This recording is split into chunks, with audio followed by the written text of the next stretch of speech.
When you sleep, you enter into another world. Beyond that world lies the doorway to nightmare.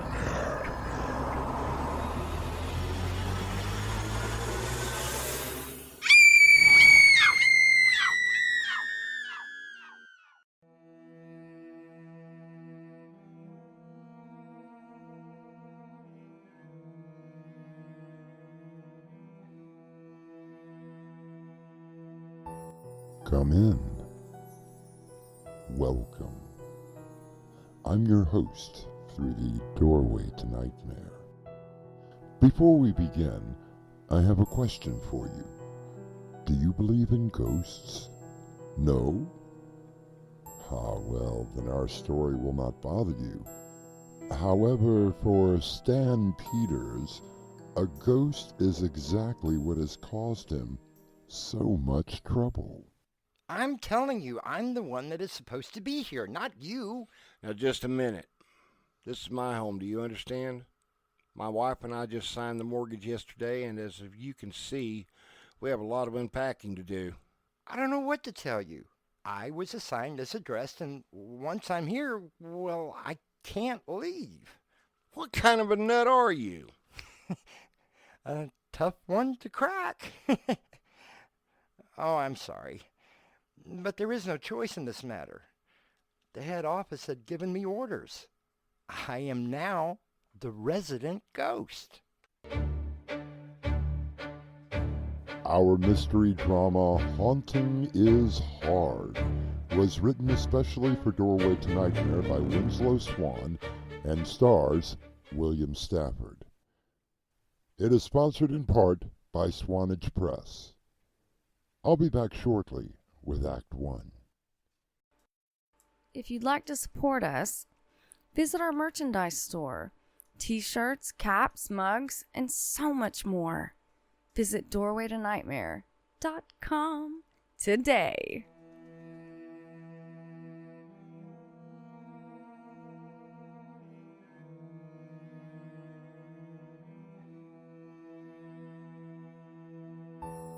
Stan Peters is in the prime of his life. He is married to a beautiful woman, Dorothy, whom he affectionately refers to as Dot. He is employed in his chosen field of engineering by a reputable firm and will soon be named as a partner.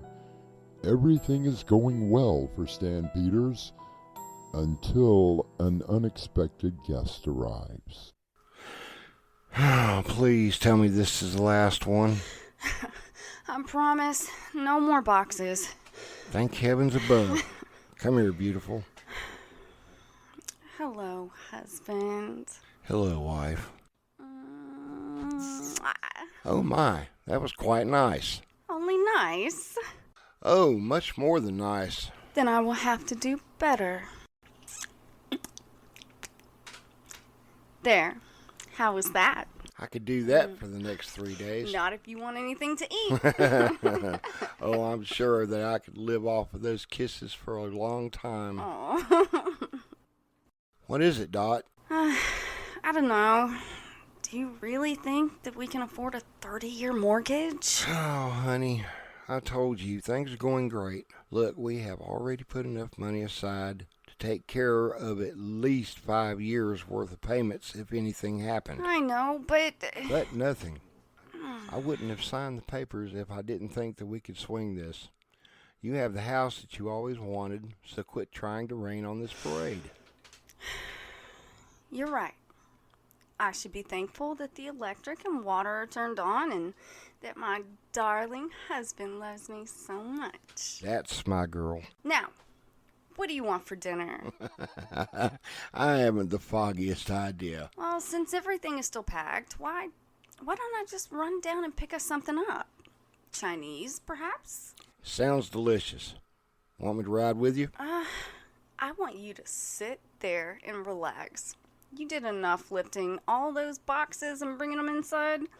Besides, more kisses await you if you don't fall asleep. I shall be well rested when you return.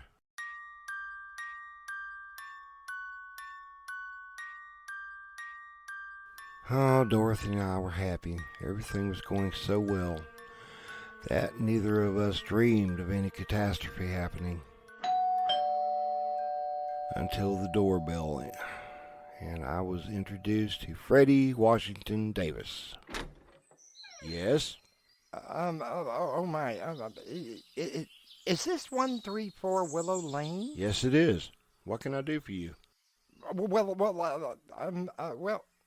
then what are you doing here? What am I doing here? I live here. Well, we'll be living here. Now, what can I do for you? Oh my, well, there's something very, very wrong. Have you lost your way? Well, no, if this is 134 Willow Lane. It is. And we are in Hutchings Corners? You are. Well, there seems to be some mistake. You shouldn't be here. I have the distinct impression that I am here. This is my house. Oh, there is some mistake. What exactly are you selling? Selling? Me? Oh, no, I'm not selling anything. And do you need directions? Oh, here, let me introduce myself. I'm Frederick Washington Davis. Very pleased to meet you. No, you don't understand. You shouldn't be able to meet me. You shouldn't be able to see me. Well, I do see you, and I have met you, and now I shall say goodbye. But you can't say goodbye. I mean, not just like that. Sure I can. It's very simple. I simply close the door and you go away. There we go. What a nutcase. It's not that simple. Hey, how did you get in here? I told you. All that you've told me is that your name is Washington Carver Jones. Frederick Washington Davis. Whatever. My friends called me Freddie. Nice for them. You can call me just plain Fred. I don't want to call you anything. I want you to get out of my house. Well, sir, you see, that's the problem. I can't get out of your house. Or rather, this house. Oh, it's all so confusing. Then why don't you explain it very slowly? It isn't that easy to explain. Try. Well, you see, sir, my name is Frederick Washington Davis. Let's skip that part. Well, you see, I died a long time ago. I beg your pardon? I died. Well, actually, I was murdered by my wife. You really need to get some help. Well, that's why I'm here. I needed to get some help, and so they sent me here. I'm not a psychiatrist. Oh, no, not that kind of help. You see, where I was before, well, the house was old and falling down, and the roof leaked, so I put in for a transfer. A transfer? Yes, to a new location. Of course, it does take some time for these things. Time? Well, with all the paperwork, you know, it took almost 75 years for my transfer to go through. So they sent me here. I don't believe this. Well, sir, you had better believe it. I am now your resident ghost.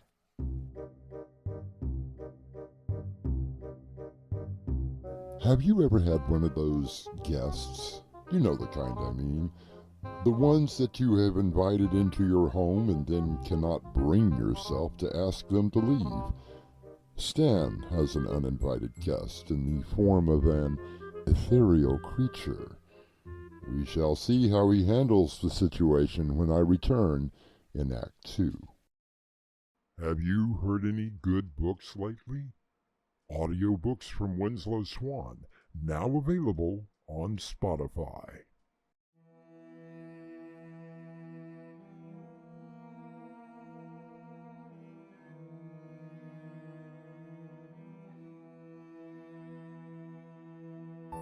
What are these, so withered and so wild in their attire, that look not like the inhabitants of the earth, and yet are not? Or so says the poet. However, the ghost that stands before Stan Peters is neither withered or wild. So you're telling me that you're dead? Exactly. And that before you were murdered by your wife? I'm afraid so. And now you're here to haunt my house. Well, that seems to be what the front office ordered. But that's not how it works. You're supposed to be in heaven, or the other place. No, you're right. But I was doomed to walk the earth. How come? Well, it's a little embarrassing. I won't breathe a word. Well, the reason that my wife killed me was that, well, she discovered something. Discovered what? Well, you see, her sister and I... Stop.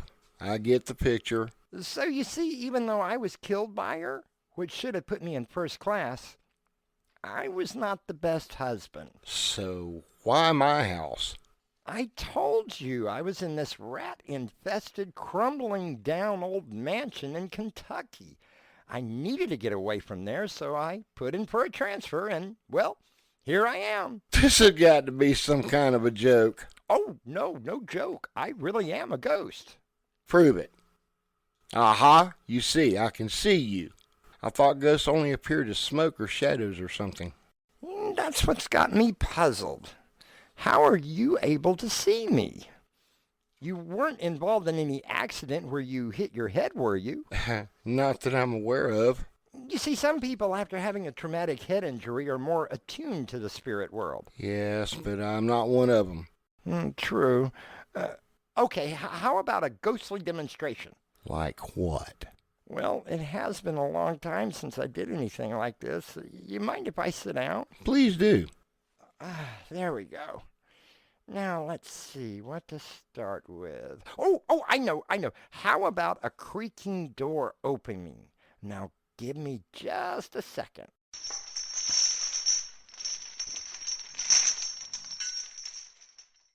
Didn't sound like a door to me. No, that was the chains. Okay. You know, in every ghost story, there is always a howling dog somewhere. Let me give that one a go.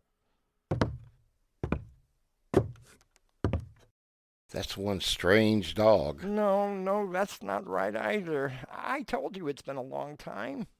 Pick one you think you can do. Oh, I have a great one. The fatal warning, you know, where I use a spooky voice to warn people away.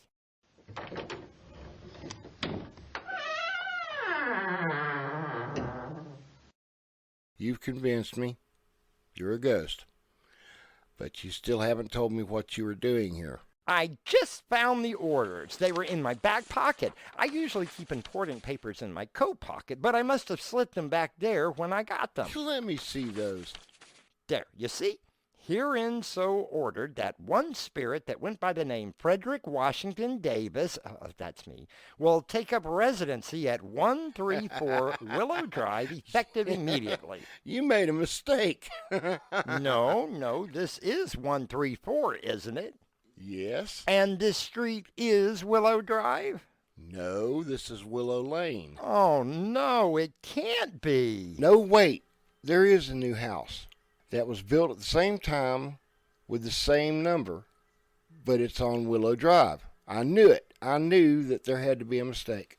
Well, what does that house look like? Oh, well, it's sort of burned down. Burned down? Yes, just last week. A couple of kids were inside when they set the place on fire. Well, now what am I going to do?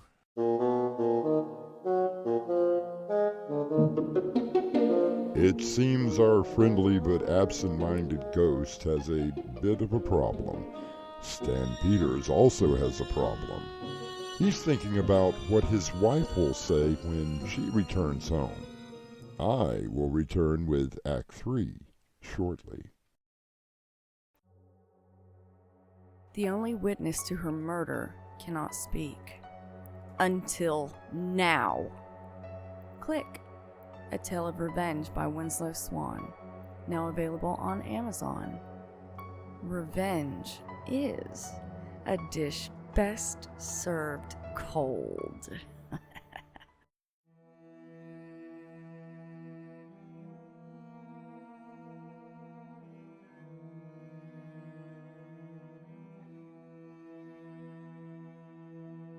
Stan Peters, new homeowner, is currently sitting with his resident ghost.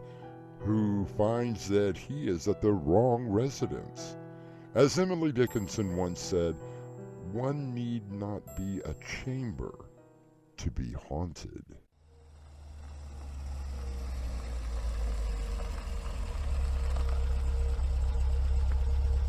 Now listen, you got to get out of here. I just don't understand how I could have made such a mistake. My wife is home, and if she finds you... I hope you don't mind pizza. The Chinese place was going to take over an hour. Oh, who's this? You mean you can see him?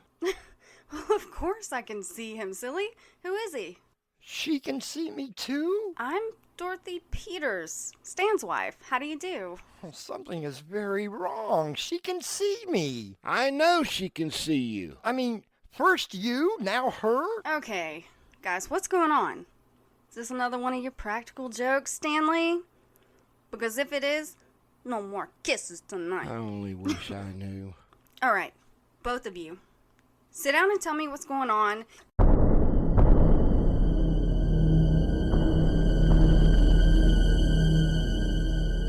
Stan! You believe him? Well, he did try to prove that he was a ghost. Then prove it to me. I'm not sure that I can. Go on, Fred. You might as well try again. Okay, here it goes. First, a creaking door.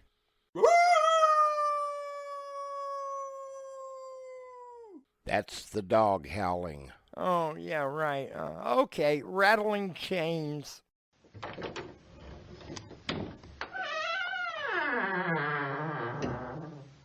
You goofed again. Stop it! Both of you! Just stop it! Now, sir, I don't know who you are, but I think that you had better get out of my house immediately. Wait, there is one other thing I could try. What? Well, this.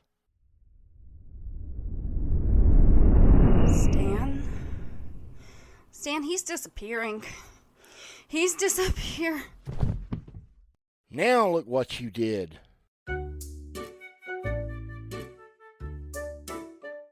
I'm all right. Honey, are you sure?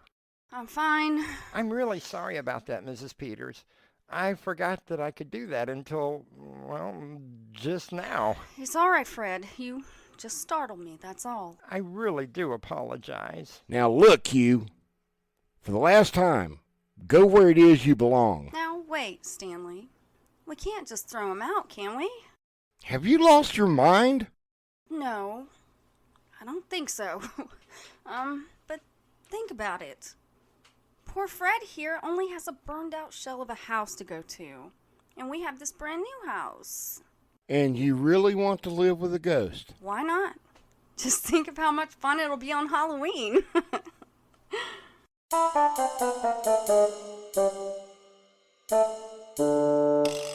And it was. Frederick Washington Davis has now been the resident ghost of Stan and Dorothy Peters for over 10 years now. The neighbors will sometimes complain about the rattling chains and the howling dogs where no dogs are present, but even they have learned to accept it, especially when Halloween comes around. You come around as well, shortly. Have you heard any good books lately?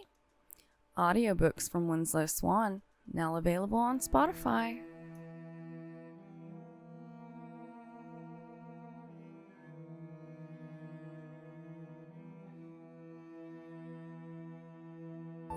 We hope that our version of a ghost story did not frighten you. As a matter of fact, we hope that you invited some ghosts to join you in this little adventure. Of course, I'm kidding.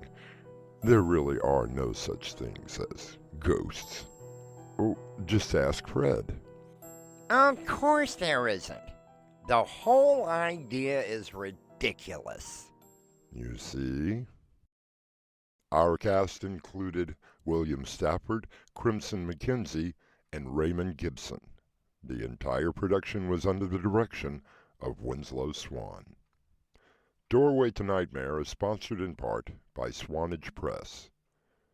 This is your host, inviting you to return with us through the doorway to nightmare for another adventure into the world of your terrifying imagination. Until next time, slumber peacefully. Epilogue. The butler did it.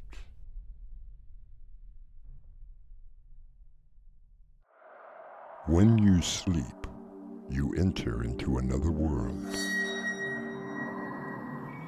Beyond that world lies the doorway to nightmare.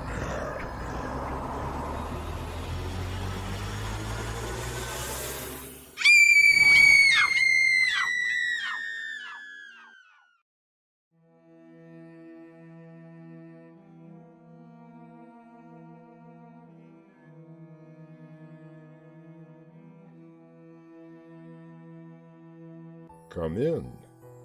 Welcome. I'm your host through the doorway to nightmare. Perhaps you will remember Stan and Dorothy Peters, or their resident ghost, Frederick Washington Davis? No? Well, it has been some time. Against the wishes of Stan, Freddy, a rather absent-minded spiritual presence, took up residency in the Peters' new home. While Halloween was always a rather unique experience in their home, Stan wants some time alone with his wife. Now look, Fred, I don't want to argue with you. Dot and I have to get away for a little while. But what am I supposed to do? Well, what did you do when you were at the other house? Well, nothing really. I mean, no one ever came around. I really got lonely, and I was a little scared. Fred, all that I'm asking for is a couple of weeks vacation. You mean away from me? Yeah, not really. Look, you'll have the whole place to yourself.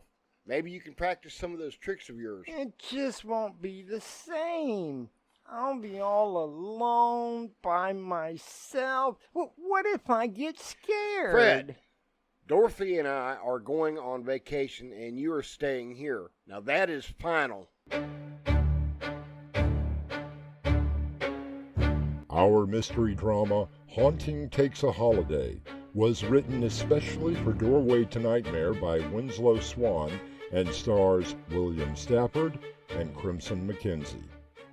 It is sponsored in part by Swanage Press. I'll be back shortly with Act 1. It is in all of us. Waiting, watching, growing. Evil Within by Winslow Swan, now available on Amazon.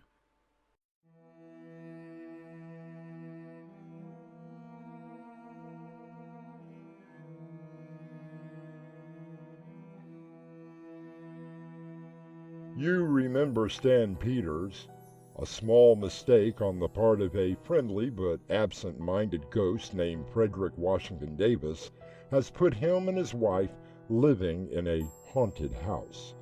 Of course, his wife Dorothy had some say-so in the matter. It's been a little over a year now since Fred became the resident ghost at 134 Willow Lane, and the Peters are getting ready for a much-needed vacation.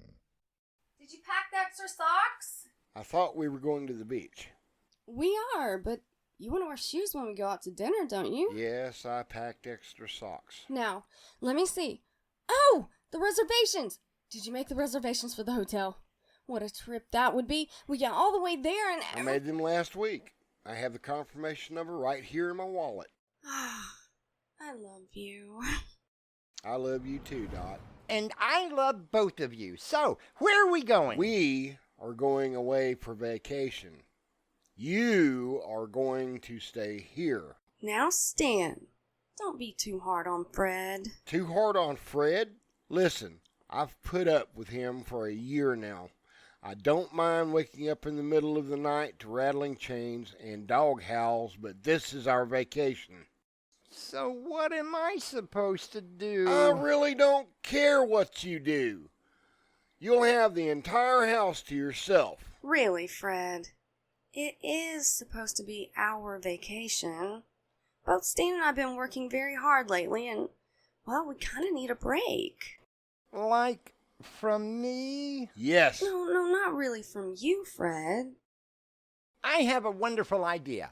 Why don't I come with you? Fred, I'm warning you. I promise I won't get in the way. I don't think that's a good idea. Oh, don't worry, Fred. We'll be back in a couple of weeks. Come on. Maybe by then you will have perfected that fatal warning of yours. I've really been working on it. Work harder. The last time you tried, it sounded like Mickey Mouse on steroids.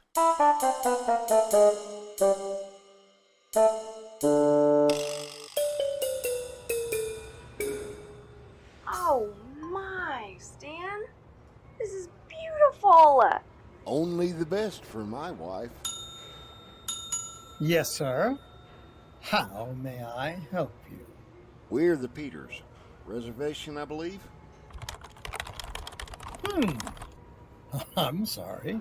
There doesn't seem to be anything on the computer. Stan, you did make the reservation, didn't you? Well, of course I did. I told you I have the confirmation right here. Here, let me see. Oh, why, yes, here it is.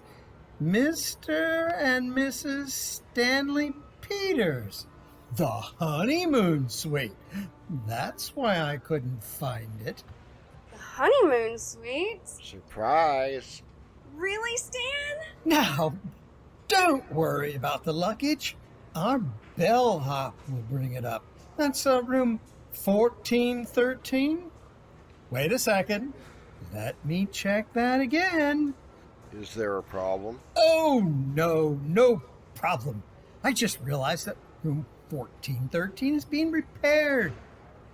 Let me see. Oh, dear. That seems to be the only room available. Is there something wrong with room 1413? I mean, I thought it was the honeymoon suite. Well, that's really just a title. If that's the only room you have, then we'll take it. Repairs or not. Yes, you are right. Not a problem. Take these up to room 1413. Did you say 1413? Yes, I did. Enjoy your stay, folks. This way.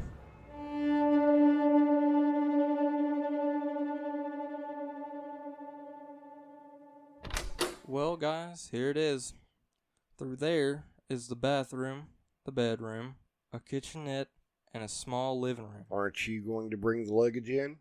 Well, if it's all the same to you, would you mind if I just left it at the door? Oh, I'm sure that we can manage. Thank you.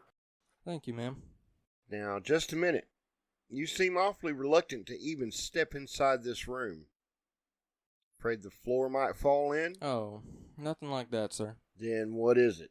I give you nice folks one night before you head out. Most people don't even last that long. What? Why? Because of what's in here. We normally don't rent this particular room out because of Because of what? the ghost. It doesn't like people.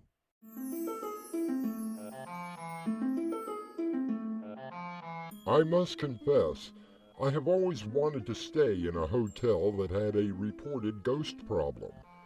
I'm not sure how much sleep that I would get, but it would be interesting. For Stan and Dorothy, a ghost is something that they are already used to. Or are they? I'll return with Act 2 shortly. Hey guys, this is Crimson. And this is Swan. And we'd love to know what you think of the stories. Even if it's bad. So leave us a comment. Or give us a thumbs up. Thank you.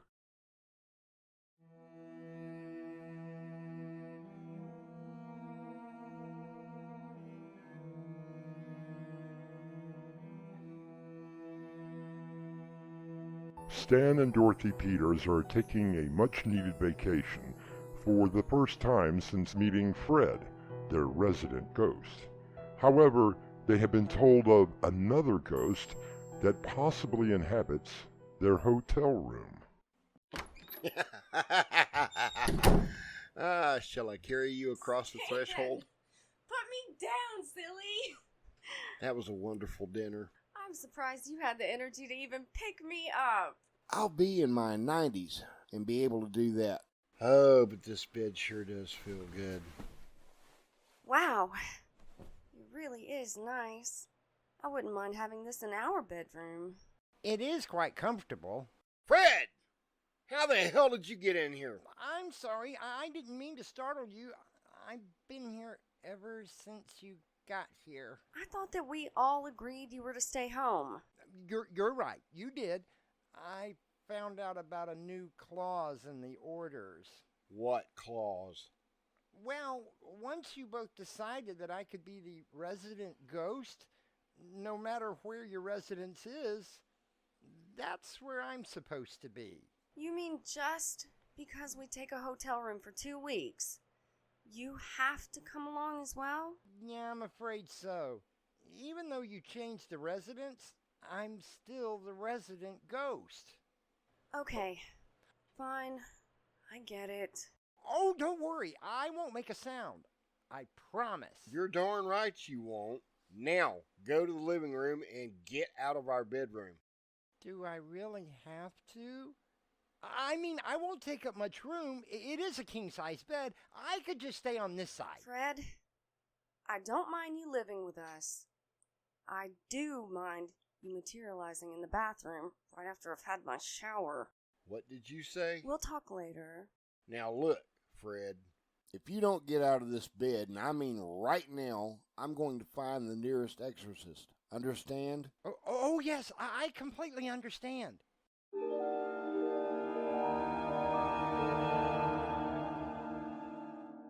Gee, it sure is dark in here. That shadow by the window looks a little darker than the rest of the room. Oh no.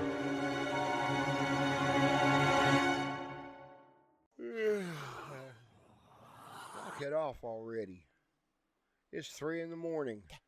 That isn't me. What are you doing back in the bed? I heard something in the living room. It was a scary growling sound, kind of like the sound Mrs. Peters' stomach makes before she starts yelling at you. Dot doesn't yell. We have discussions. They're very loud discussions. But then after she eats something, everything is quiet again. Stan, you're snoring again. No, Fred's working again. It isn't me, I swear. Fred, you're supposed to be in the living room. I got scared. Scared of what? Yourself? Who's that? I think the question should be, what is that?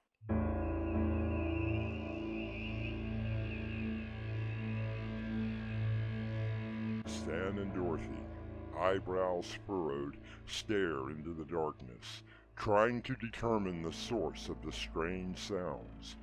They look at Fred, who shivers slightly. What could scare a ghost? We may find out in Act 3 when I return shortly. You can help support the channel and visit our merchandise store. T-shirts, caps, mugs, and so much more. Now available at doorwaytonightmare.com.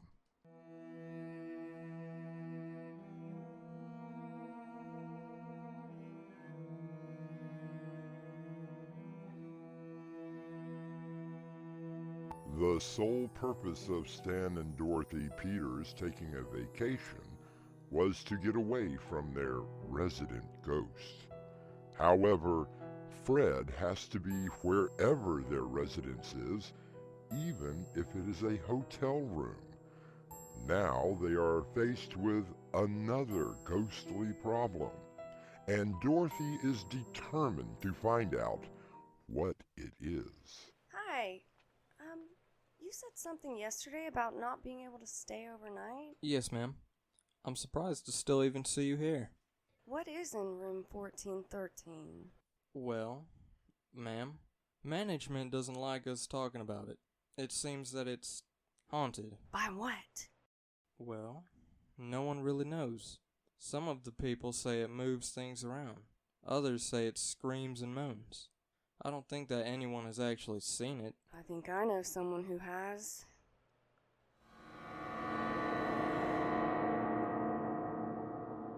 Fred, you're the only one that can do it. I don't know, Mrs. Peters. I don't think that I can. You are the only one who can. Now look, you should be able to scare it off, right? I wasn't able to scare mice out of that old house. Try, please. Well, okay.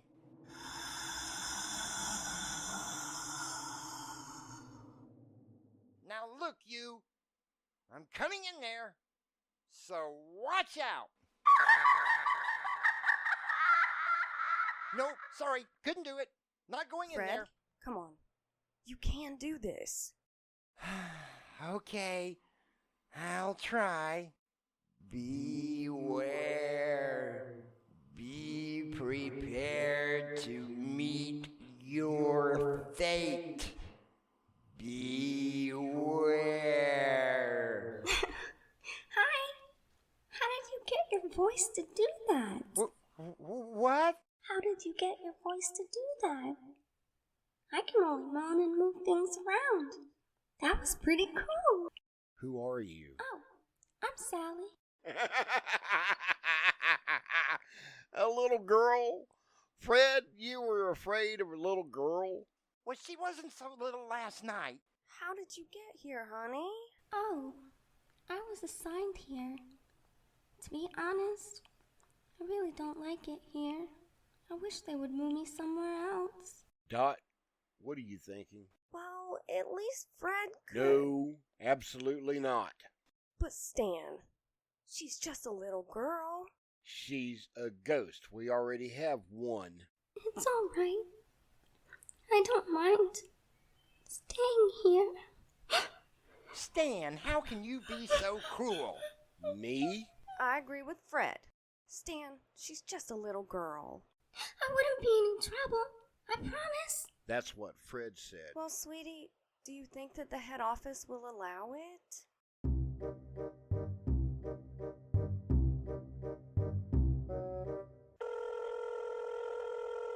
Yes. This is 6458391? What can I do for you? Well, is this the party to whom I am speaking with? Whom did you want to speak with? Well, sir, are you alive? I really do not wish to get into that. Well, we have a question about a little girl, Sally. Is she the unhappy spirit at the hotel? Right. How did you know? We always watch out for the younger ones. Well, is there any way that she could be transferred? Not unless the paperwork has been approved.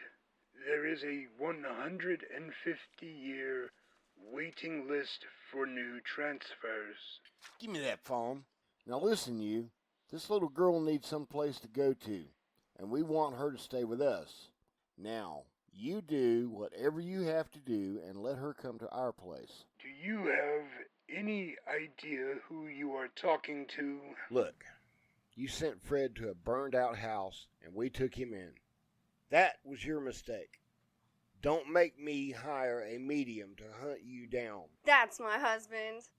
Oh, well, they could have my badge for this, but I will do my best to expedite things.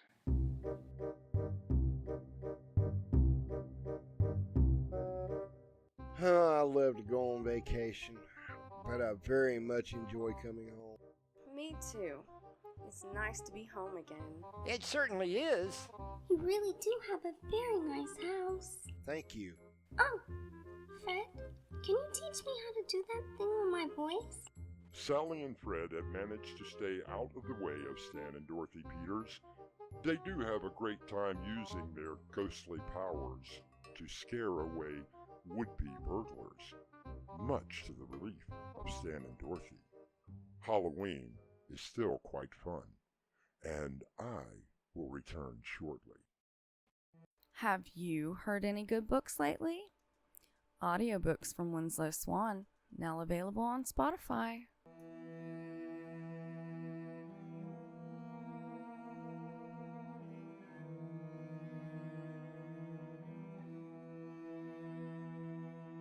There have been many stories that involved hauntings and ghosts. Most of them are about malevolent, restless spirits that can either hurt or help. I would like to think that if a ghost were to invade my home, it would be something like Fred. How about you?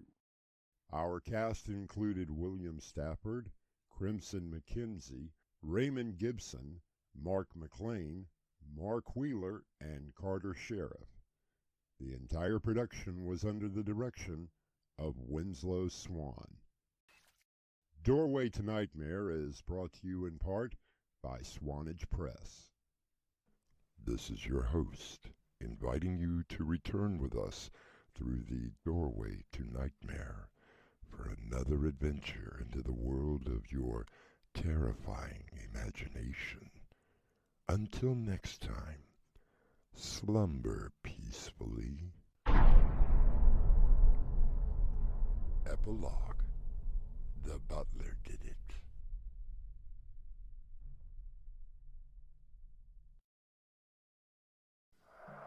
When you sleep, you enter into another world. Beyond that world lies the doorway to nightmare.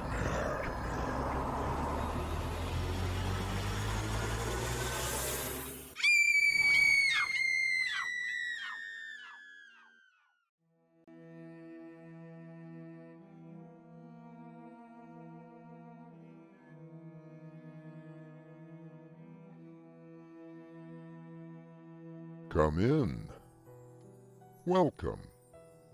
I'm your host through the Doorway to Nightmare. Have you ever lived in a haunted house? Not the large, creepy mansion that is set at the end of a dimly lit street. Just a regular home, perhaps where you grew up and felt that there was something more than just brick and mortar. I'm never going to pass. Now, Fred, you have to think positive, hon. Okay. I'm positive that I'm going to fail. Fred, you've been practicing for over a month now. You've almost got it all together, so just don't worry. But if I fail... You are not going to fail. But if I do, that means that I will have to leave. Our mystery drama, Haunting Takes a Test, was written especially for Doorway to Nightmare by Winslow Swan and script edited by Crimson McKenzie. Our cast includes William Stafford, Crimson McKenzie, Raymond Gibson, and Annie Mick. It is sponsored in part by Swanage Press. I'll be back shortly with Act 1. If you'd like to support us, visit our merchandise store. T-shirts, caps, mugs, and so much more. Visit doorwaytonightmare.com today.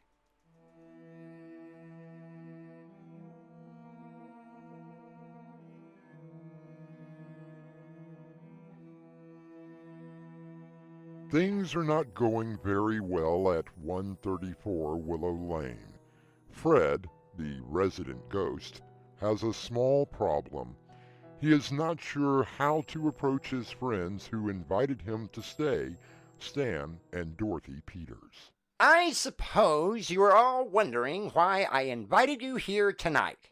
Fred, it's just Dot and me. And I want to thank you all for coming. Fred, I've got things to do. I appreciate the support that all of you have shown me. Fred, get to the point. I need a favor. Well, Why didn't you just ask? Well, it's kind of a big thing. So, a big favor as opposed to a little favor? What do you need, Fred? You know how hard I've been trying to be, well, ghostly. You're doing an outstanding job. Not according to the head office. What do you mean? I need you guys to help me be, well, more of a ghost. You're dead. I thought that pretty much qualified Oh, you. no, see, I'm an earthbound ghost. We're supposed to be scary and frightening, you know. All the things that you aren't. Right! Well, Fred, what do you want us to do? How can we help you? What Dot is trying to say is, how can we help you cheat? Well, I was informed that an examiner will be here to test me. And you want us to be more afraid? Oh, that would make me the happiest ghost in the underworld. The only problem is, you can't scare your way out of a paper bag. Stan! That's not funny. So when is this examiner supposed to be here? Friday at 7. As in this Friday? Oh, Fred, that's not really gonna work. But why? I can be really scary, I promise. That's the problem.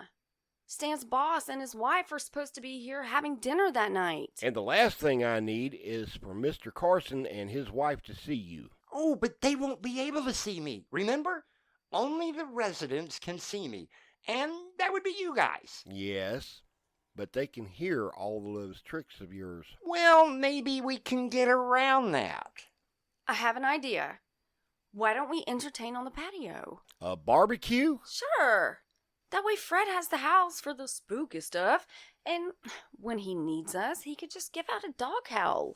That's great, Mrs. Peters. Then you can come in, act all scared, and I will be certified as a real ghost. Why do I think that this is a bad idea?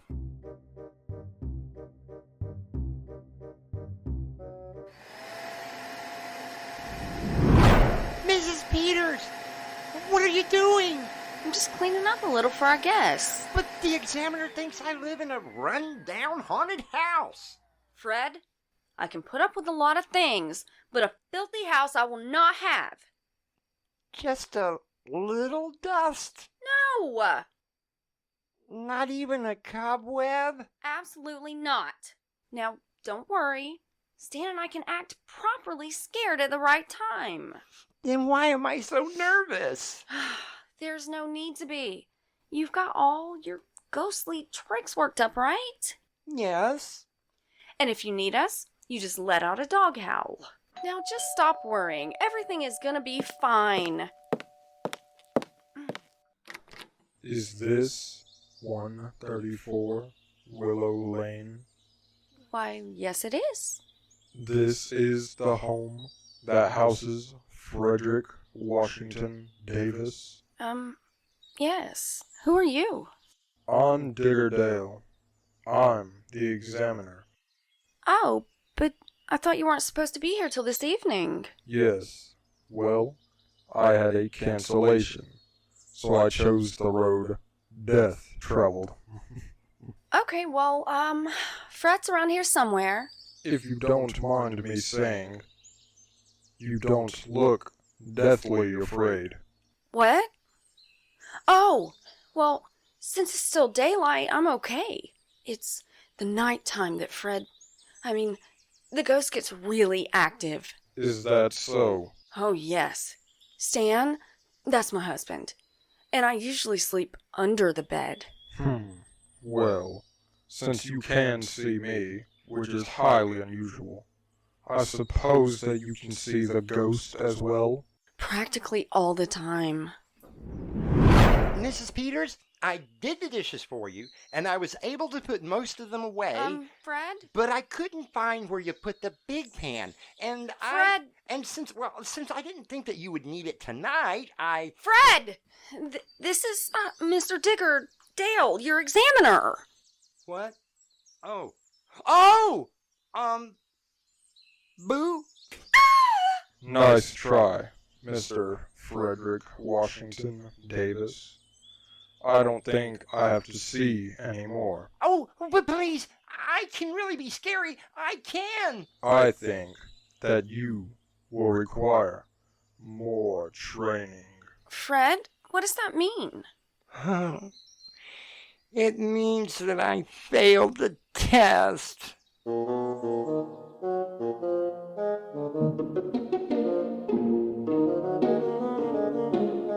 Poor Fred. Things are not going the way that they had planned. So, what does that mean for our friendly resident ghost? We shall find out when I return with Act 2. Meet Jerry Connors, family man, businessman, psychopathic killer. The Convincer by Winslow Swan. Now available on Amazon. Jerry Connors. He can convince you to do anything, even die.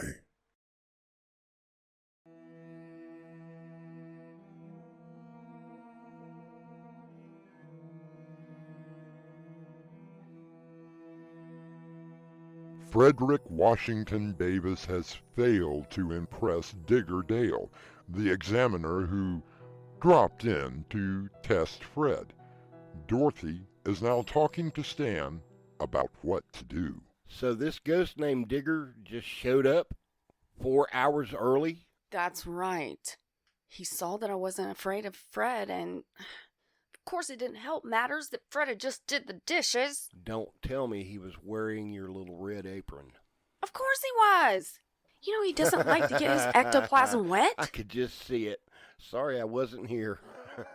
Stan, it's not funny. If Fred doesn't pass this test, the examiner said something about more training. And from what Fred told me, he'd have to leave and go to some boot camp, and I don't know if he'll come back. It might do him some good. For 50 years. 50 years of boot camp? Okay. So what do you propose to do?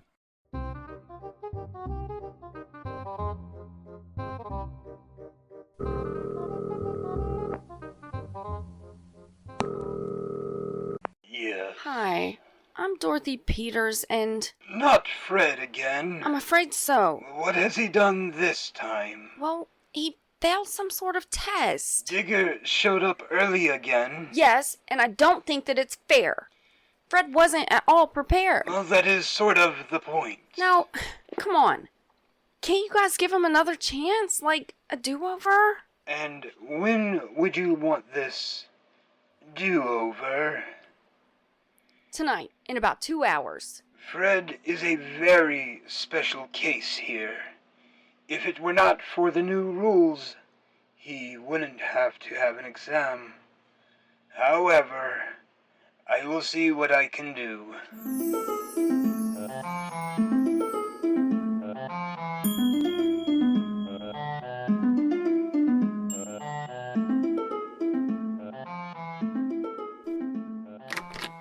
Mr. Carson. Mr. Carson, won't you come in? Why, thank you, Stan. This is my wife, Millie. Very pleased to meet you. Let me introduce... Wait, I can feel the presence of an unknown. Is she talking about me? Yes, yes! There are restless spirits here. Millie, will you knock it off? Forgive my wife, Stan. She sees ghosts everywhere we go. But I'm not restless. This is my wife, Dorothy. A pleasure. Well, we were going to have a little barbecue on the patio up back, if that suits you. The spirits from the other side are calling to me. Oh, brother. They want to be set free, to join their brothers and sisters on the other side. Maybe she should go to the other side of the door. Fred, behave. I beg your pardon? She said, be safe. There's a loose board that I haven't been able to fix yet. Would you both like a drink? Oh, that would be splendid. 2 bourbons on the rocks. Stan, I'll get the drinks. You want to show our guests to the patio? No, we should stay in here. The spirits are gathering and will show themselves. I will lead them to the white light. This girl is cracked. Millie, for the 100th time, will you please pipe down? They are here. They are here. Better make that a double for me and a cold compress for her. Can Mrs. Carson see Fred? Or are there other spirits floating about that Stan and Dot know nothing about? Perhaps we shall see when I return with Act 3. The only witness to her murder cannot speak. Until now. Click. A Tale of Revenge by Winslow Swan. Now available on Amazon. Revenge is a dish best served cold.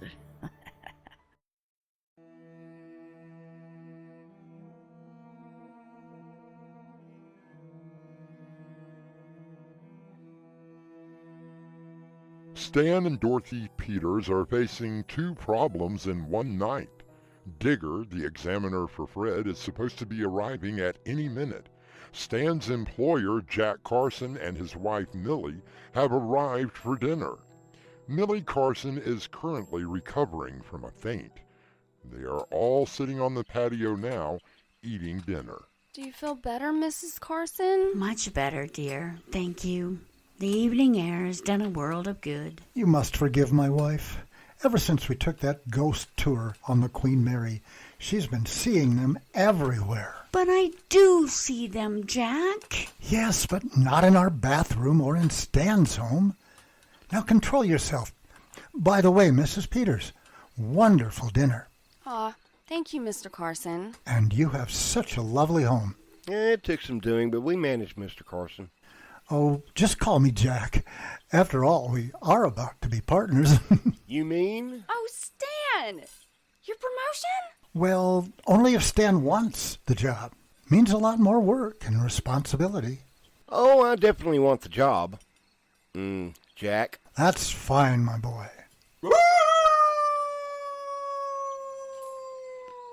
I didn't know you had a dog. Oh, we said yes to dog sitting. Tate must be getting lonely. Let me grab some more wine. Wonderful girl, your wife. She really is. I was lucky to have her. What was that? I'm not sure. I'll be right back.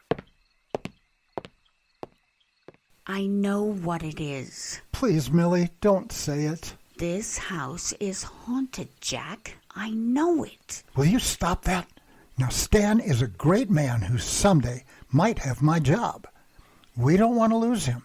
And if you keep this up, he may decide to go somewhere else. If you would only let me have a seance. No. Now, that is final. Sorry, everyone. Everything's okay. Is your wife all right? Oh, yes. She's fine. Well, what was that scream? Oh, I saw a spider. Stan knows how much I hate spiders. Are you sure it wasn't a ghost? Millie, I warned you.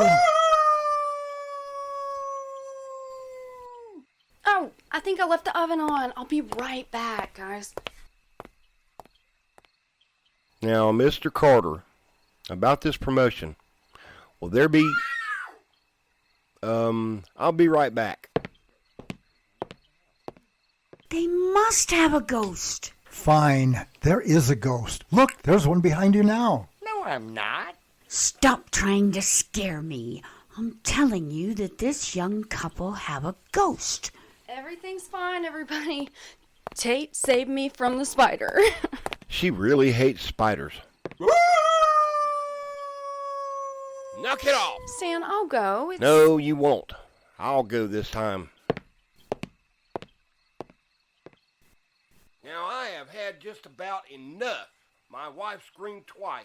That should be enough to show you that Fred is really a ghost. Are you happy? Sorry about that.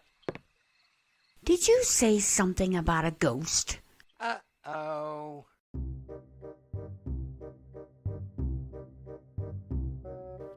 Thank you, Mrs. Peters, for the wonderful dinner. Oh, you guys are very welcome, Mr. Carson. I hope that we can do it again soon. I'm sorry for my previous behavior. I hope that you will forgive me. Nothing to forgive. See you Monday, Mr. District Manager. I am so glad that is over. Me too. All right, Fred. I'm sorry I lost my cool. It's okay, Stan. Digger was impressed that you had lasted this long with a ghost, so he passed me. So you're here to stay? Did you have any doubts? Only several hundred. Oh, Stan. You have a promotion. We have our home. And you have me. Don't rub it in. Stan and Dorothy watch as Fred smiles before fading away into the ether. They hug and kiss each other before grabbing one last drink and heading off to bed. I shall return shortly.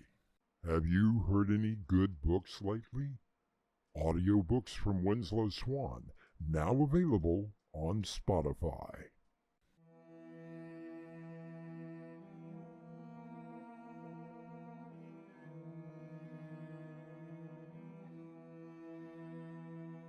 I'm sure that you will agree that there are many advantages to having a resident ghost living with you. One advantage that I can think of is that you are never truly alone. Or perhaps that is a disadvantage. Our cast included Crimson McKenzie, Raymond Gibson, William Stafford, Carter Sheriff, Mark Wheeler, Annie Mick, and Dave Arkipov. The entire production was under the direction of Winslow Swan. This is your host, inviting you to return with us through the doorway to nightmare for another adventure into the world of your terrifying imagination. Until next time, slumber peacefully. Epilogue. The butler did it.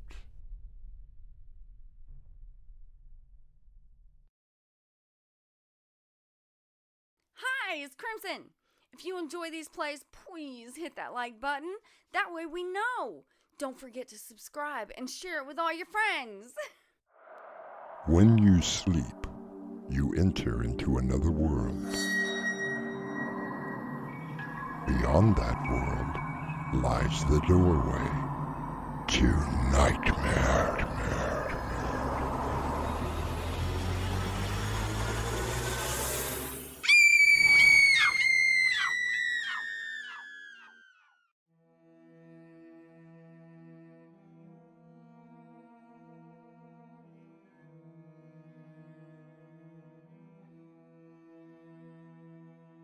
Come in. Welcome. I'm your host through the doorway to nightmare. Halloween. The very word conjures up images of ghosts, pumpkins, witches, and of course, a haunted house. To visit a haunted house, one that has been created by someone, can be fun and exciting. But what if you lived in a house that had its own resident ghost? It's just another ghost, Fred. What can you possibly be afraid of? It's not the ghost.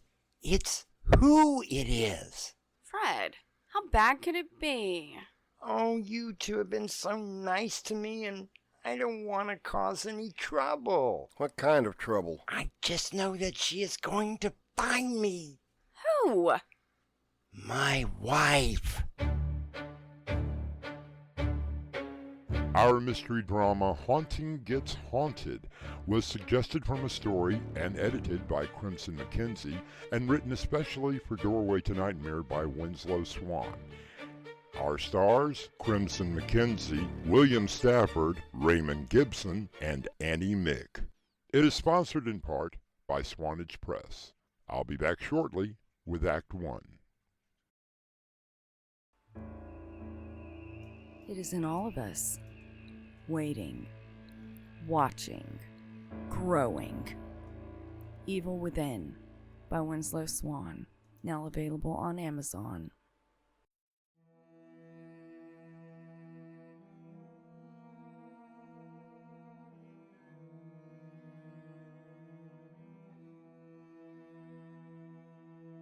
Stan and Dorothy Peters live in a haunted house.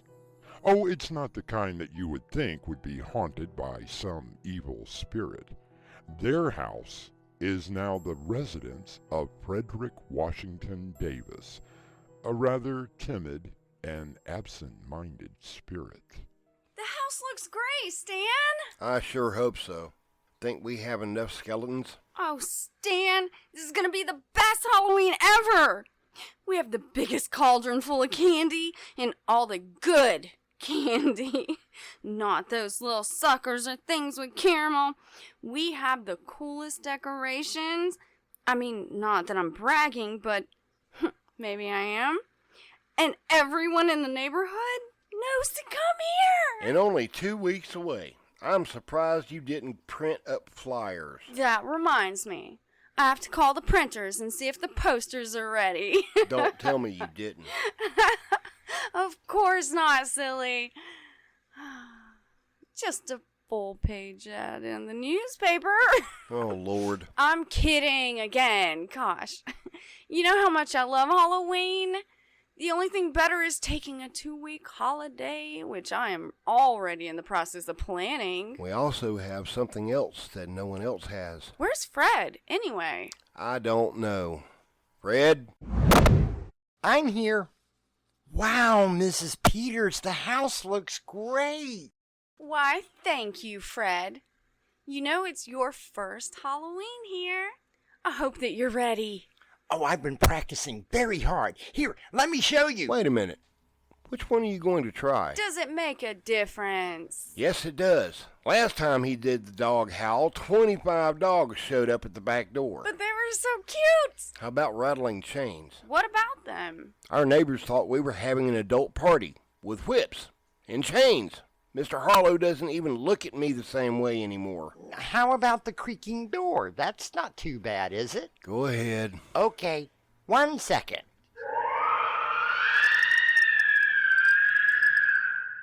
What the hell was that? Oh, I'm so sorry, Mrs. Peters. That was a banshee scream. Fred, I warned you.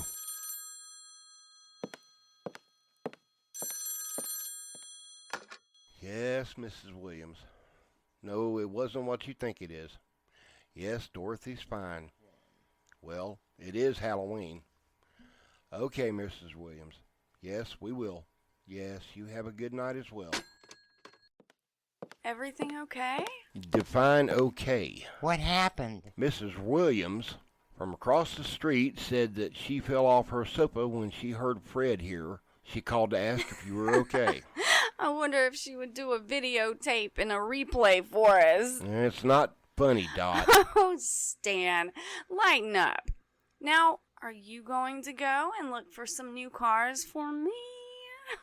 Oh, could I come with you? I thought you were supposed to stay in your residence. As long as I'm with one of you, I can go anywhere. Next time Dorothy goes somewhere, you can go. Well, I'm going somewhere, all right, but I'm going to draw a hot bath with some bubblies, a few candles, and a nice glass of wine. Fred, get in the car.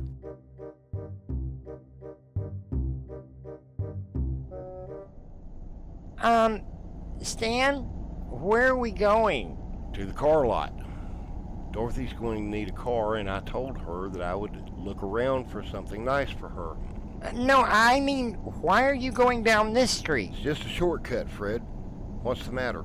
Well, I think... Frederick Washington Davis! What the heck was that? I think that was my wife. Okay. We can look at cars tomorrow. Let's just get off this road and get back home.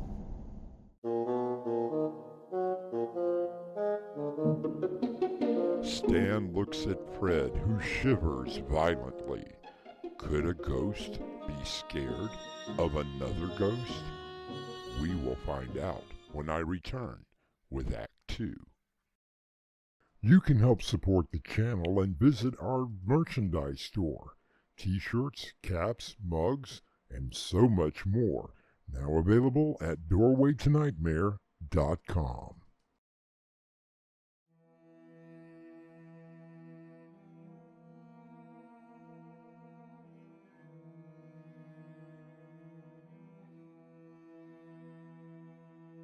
Frederick Washington Davis became the resident ghost of Stan and Dorothy Peters some time ago. He has been dead for quite some time, but has settled in nicely, until Stan passes a house and Fred becomes afraid. Fred, what are you afraid of? Well, you remember that I told you that my wife killed me because I was seeing her sister and... Let's not get into that. Well, I never thought that we would ever pass the house where... Where what? Well, she is haunting that house. And will I... You are what, Fred?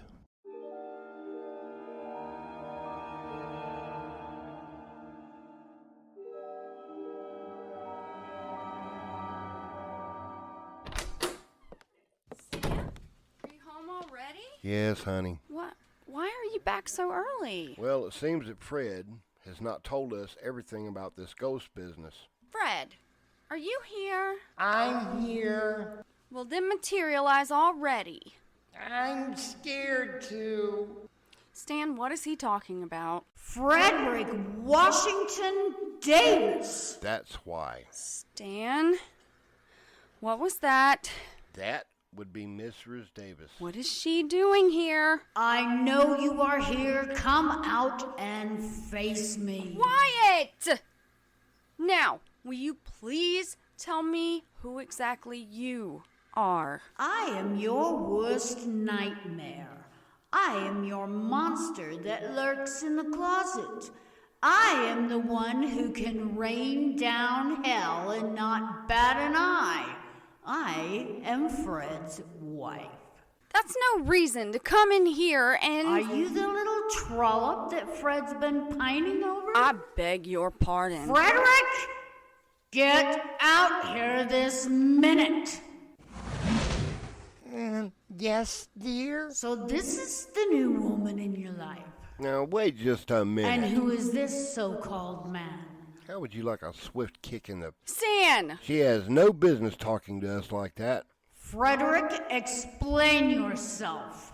Well, you see, dear, I was... Trying to get away from me again. Fred, what is she talking about? Well, do you remember I told you that I was transferred to another house and you guys took me in and we were so happy and I didn't want to leave and then Stan drove past that house. We were supposed to leave together. But since Frederick did not include my name on the orders, I was left behind. Again. What do you mean, again? This makes the 4th time that he has tried to run away from me. Do you blame me? But we were married, and that is not going to happen. Hang on. I thought you killed him. Is that what he told you? Frederick, tell them the truth. But dear, you did kill me. I slapped you. You were cheating on me with my own sister, that cow, and I slapped you. I had every right to. Was it my fault that you tripped over the rake that you left in the yard and fell down the well, breaking your neck? But if you had not have slapped me, I wouldn't have tripped. So therefore... Enough! Let's go home. Fred, what does she mean? Didn't Fred explain? The high office deemed that married couples should stay together forever. I have always had a special place in my heart for Fred, but now I have much more sympathy for him. I can tell you that Mrs. Davis is a most unagreeable ghost, and one that you would not want to cross or meet in an old, dark house. You meet me back here for Act 3 shortly. Have you heard any good books lately? Audiobooks from Winslow Swan, now available on Spotify.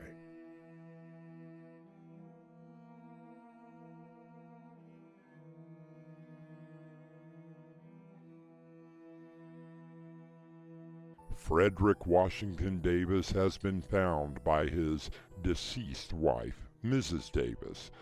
Apparently, he has been trying to get away from her for a long time. Stan, what are we gonna do? About what?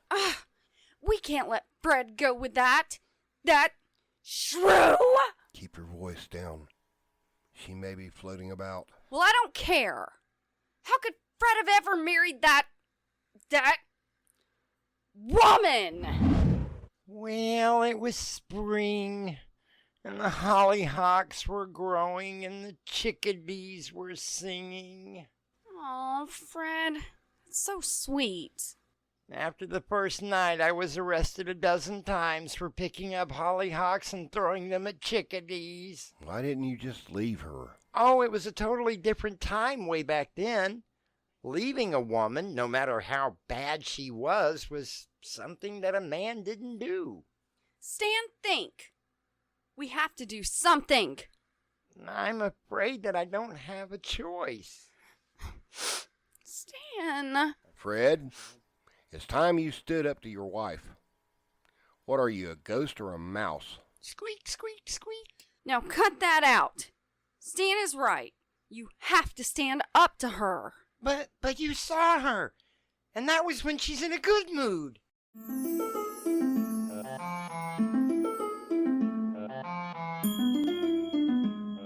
Are you ready to go? Well, dear... Frederick! Listen, you. Fred has something important to tell ya. You stay out of this, you little hussy. Keep that up and I'm gonna kick you right in the ectoplasm. Besides, I thought it was till death do us part. Don't make me call control and take out an SPO on you. A spiritual protective order? Oh, Fred, you've been getting along well here, haven't you? But it's time to go. Now. Well, I guess I'm ready to go. Now you are talking sense.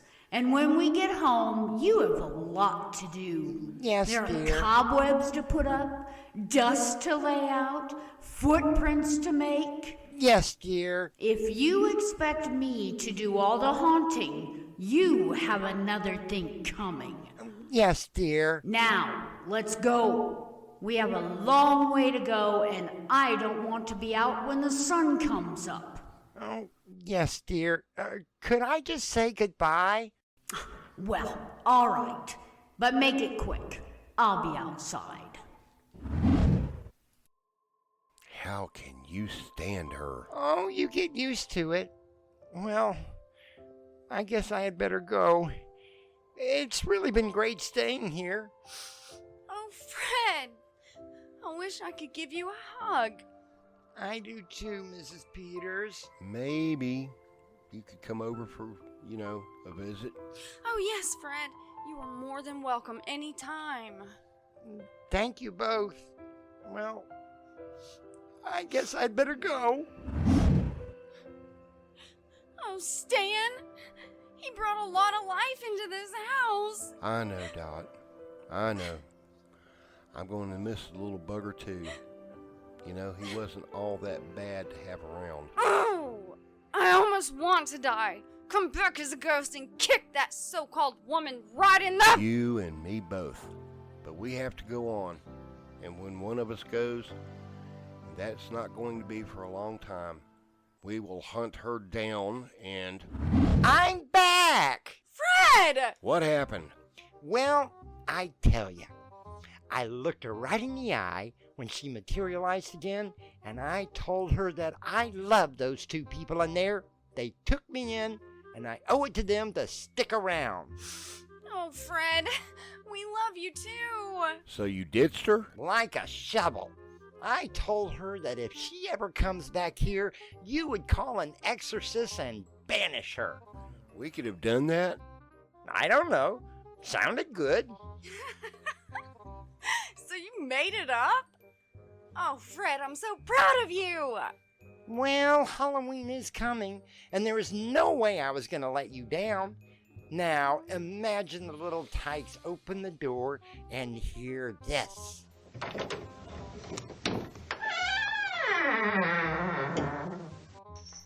Are you prepared to meet your fate?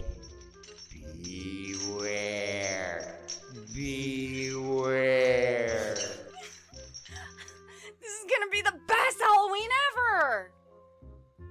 And it was. Stan and Dorothy never heard from Mrs. Davis again. And Fred? Well, he is still working on his bag of tricks and hopes that by next Halloween, he will be ready. You be ready too when I come back shortly. Hey guys, this is Crimson. And this is Swan. And we'd love to know what you think of the stories. Even if it's bad. So leave us a comment. Or give us a thumbs up. Thank you.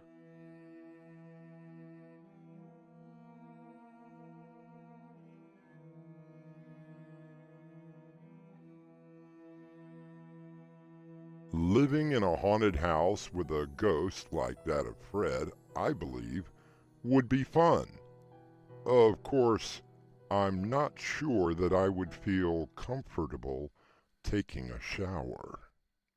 Our cast included Crimson McKenzie, William Stafford, Raymond Gibson, and Annie Mick. The entire production was under the direction of Winslow Swan. Doorway to Nightmare is brought to you in part by Swanage Press. This is your host, inviting you to return with us through the Doorway to Nightmare for another adventure into the world of your terrifying imagination. Until next time, slumber peacefully. Epilogue. The butler did it. When you sleep, you enter into another world. Beyond that world lies the doorway to... Ho, ho, ho! No, no, no! Not now, Fred. Too early?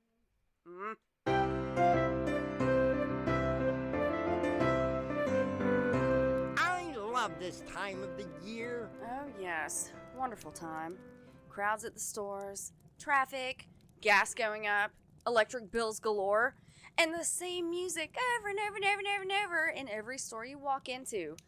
Lovely. Did you have to bring it up, Fred? Well, I have a wonderful idea. Uh-oh. Here it comes. What is it, Fred? The perfect solution to lift your spirit, so to speak. Vodka? Am I right? So what's your idea? Sorry. A Christmas party. Oh, Fred, please don't go there. Oh, we can put up lights, a tree. No party. Some decorations, candles. Fred. Some horse No party. duvers, maybe a little punch. Fred!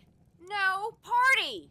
But why? Just leave it alone, Fred. But it would be so much fun. You could invite some people over. I could invite some ghosts over and... Fred, the holiday that I love the most is Halloween. Christmas is just... Well, look, forget it. No party, and that's final.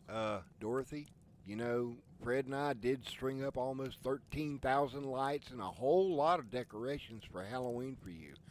Why don't we give Fred a break and let him have his party? We did that for everybody. You know Halloween's my favorite holiday, the one I actually get into. I'm not rearranging the Halloween lights for Christmas. The end. Oh, that's okay, Stan. I understand. I just thought it might be nice. Why is it so important to you? My wife, well, you met her. It was hard when I was alive, and we could never celebrate, and I just thought... You're just trying to make me feel bad. Stop it! You know I have a soft heart, dang it. Okay, but only a small one. Stan, maybe you can invite the Carsons. You mean my boss and his ghost-seeing wife? Are you serious? The perfect blend of Halloween and Christmas. Fred, who would you invite? Really? Oh, well, I could invite...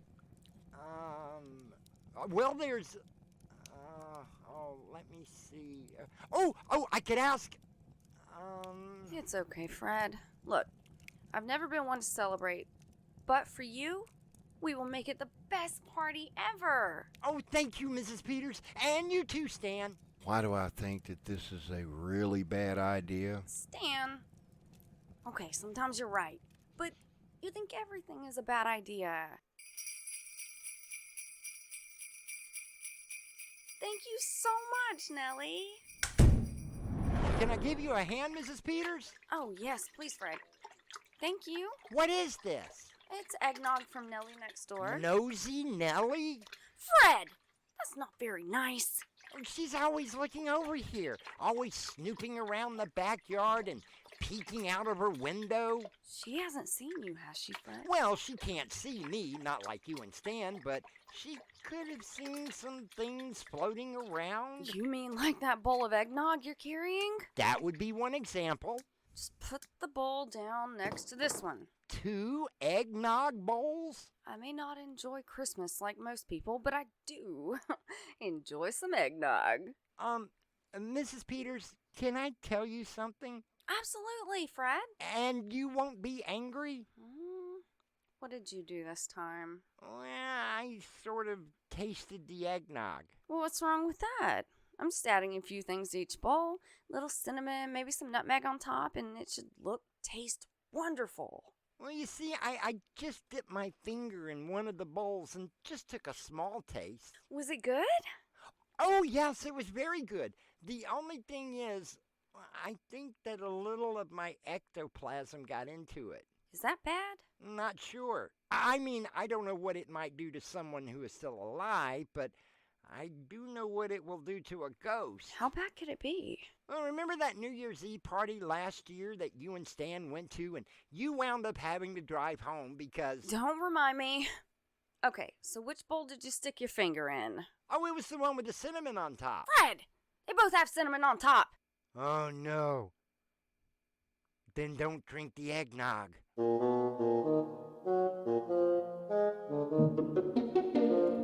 So nice of you to invite us, Mrs. Peters. Stan, you did a great job on those decorations outside. Thank you, Mr. Carson. It's Jack, remember? You're a partner now. Old habits die hard. And Dorothy, you must give me the recipe for this delicious eggnog. Oh, well, Nellie, our next door neighbor brought it over. What a nice neighbor she is. I'll have to get it from her. Oh, do you know Nellie? Why, yes, we've been friends for quite some time, and this is so delicious. I just hope she drank the right one. I'm getting a little tipsy. Behave. What? Oh, not you, Mr. Carson. I mean Jack. Is there something wrong, Stan? Oh, no, not at all. Oh, just little old me hanging around.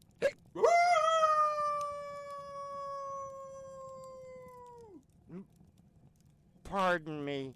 I hear your dog sitting again. Well, we couldn't say no. Besides, Tate's such a good buoy. Dorothy, I've been meaning to ask you, who is the rather distinguished gentleman in the blue coat? What gentleman? Oh my, I'm afraid that the eggnog is getting to me. Millie, I warned you earlier. Oh, pish-posh. Now, who might you be, sir? Are you talking to me? Of course I am. Who else would I be talking to? Oh, well, I am Dread Frashington Wavis.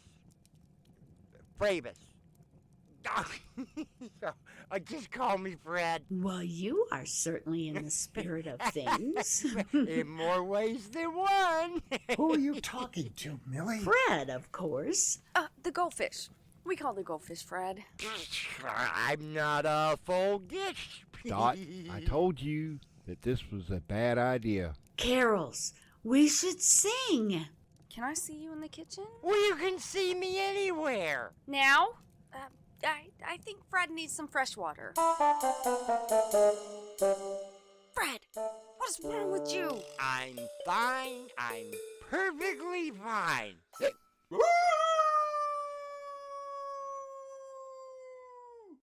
Oops, sorry about that. Oh my gosh, get a hold of yourself and tell me why Millie can see you. Well, I told you I wasn't sure what my plectoasm would do to a living being. A person who's alive. Oh my gosh, I need to make a phone call. What's going on? Our resident ghost spiked the eggnog. Now Millie can see him too. That's just lovely. I have got to call control. Yes, Mrs. Peters. What can I do for you? We have a bit of a situation. Don't you always? Fred accidentally got some of his ectoplasm in the eggnog, and one of our friends drank it. Is Fred drinking it as well? Yes, but... Perhaps I should send Digger to straighten things out. The inspector? I really don't think that's... Let me be the judge of what is necessary. But the last time that Digger came, Fred failed his test. We don't want to lose Fred because he isn't for Fred, Mrs. Peters. It is for Millie. You mean you're going to take her tonight? Nothing as drastic as that. Don't worry. This is nothing new to us. Mrs. Peters, I'm sorry about how my wife is acting. First she sees ghosts that aren't there, and now she appears to be talking to your goldfish. Maybe I should take her home. We all have a little bit too much sometimes, and besides, I think there's a storm outside. I wouldn't want you guys to drive all the way home across town in this weather. We should be okay. We do have a guest bedroom. That's what it's for. Humor me with your safety and just spend the night. Please. Great. Now she's singing. Dot, Jack, you might want to come back into the living room. What's going on? You've got to see it to believe it. Wow, Fred, you are a remarkable dancer. Millie, what are you doing? I'm just dancing with Fred. The goldfish? I'll get it. Hello again, Mrs. Peters. Okay, before I let you in, what are you planning to do? Nothing very serious. I've brought a sort of antidote for the spiked drink. Is that for Fred? Oh, heavens no. It is for the unfortunate human who has ingested the ectoplasm. Of course, she may not like herself in the morning. So, how do you get it to her? Very simply, you must put it in her next drink. Think I can do that? Believe me, it's the only way. Oh, Freddie, you are impossible. No, I'm very possible. And quite handsome as well. Millie, perhaps you should go lie down. But I'm having fun, Jackson. Don't you remember that? Fun? I think the goldfish has had enough. Hey, here, Millie. I made you a drink. Oh, thank you, dear. However, I am getting a little tipsy. Aw, this should help a bit. Oh, Fred. Millie! It wasn't me. It was Fred. The goldfish? I really think it is time for you to go to bed. Fred, so you enjoy swimming? I used to. Jack, do you think we could get Fred a membership at the club? They have such a lovely pool. Yeah, it's definitely time for bed. Hope to see you in the morning at breakfast, you handsome creature. It's the first door on the right at the top of the stairs, and it has its own bath. Thank you, Stan. I apologize for Millie. She doesn't usually get this bad, especially with eggnog.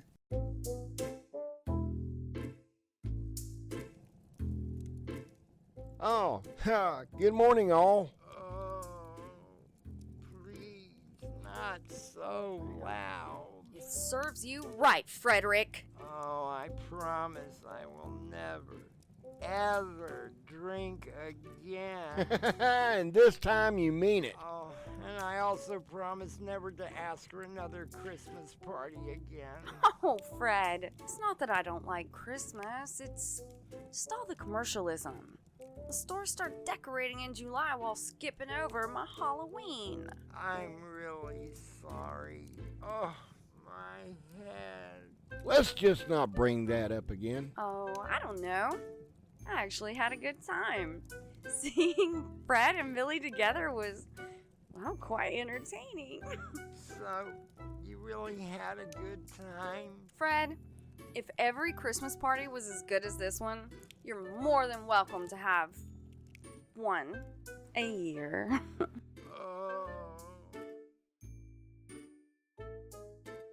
Our play, Haunting Hosts the Holidays, was written especially for Doorway to Nightmare by Winslow Swan and Crimson McKenzie.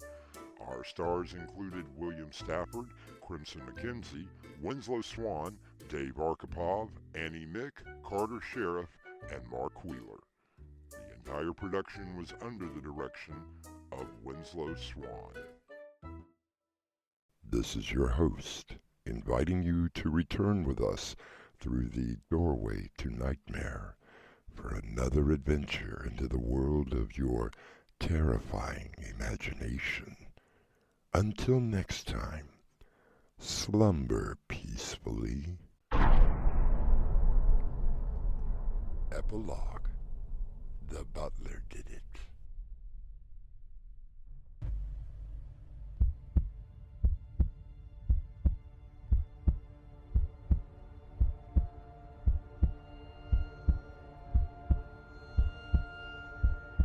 With this key, you unlock the world to your dreams.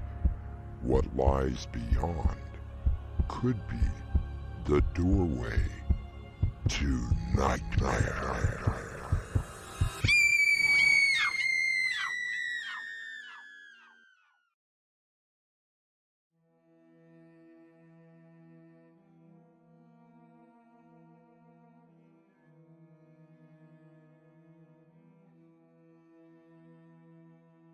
Come in. Welcome. I'm your host through the Doorway to Nightmare. Do you live in a haunted house? Have you seen something that you cannot explain? Shadows lurking in the darkness. Unexplained noises. Okay, Fred. Is there anything that you would like to tell us? Well, you see, the rules clearly state... Enough with the rules. Just tell us what happened. Okay, please don't be angry with me. Fred! The party wasn't my idea, I swear. Idea or not, those ghost hunting people are gonna be here with their stupid cameras soon. Stan, what are we gonna do? Our mystery drama, Haunting Has to Host, was written especially for Doorway to Nightmare by Winslow Swan and edited by Crimson McKenzie. Our cast includes William Stafford and Crimson McKenzie. It is sponsored in part by Swanage Press. I'll be back shortly with Act 1. It is in all of us, waiting, watching, growing. Evil Within by Winslow Swan, now available on Amazon.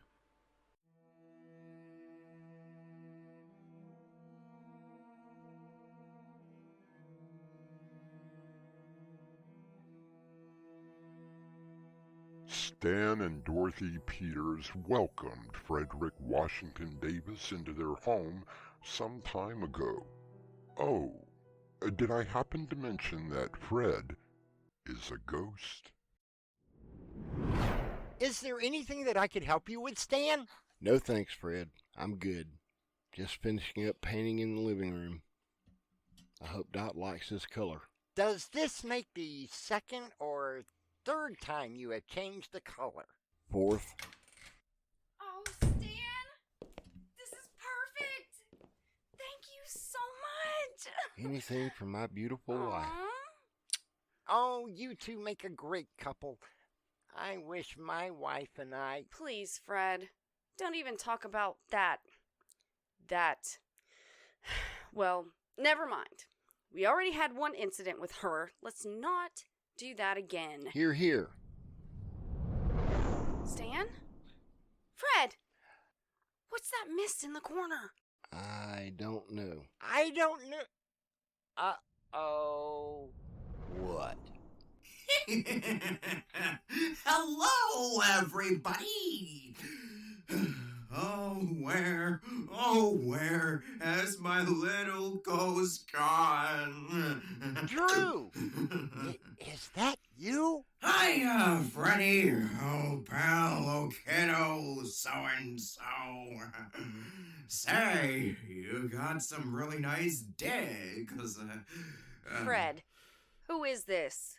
Allow me, Freddy. I am Archibald Drew Stanwick of the Southampton Stanwick, late of Virginia.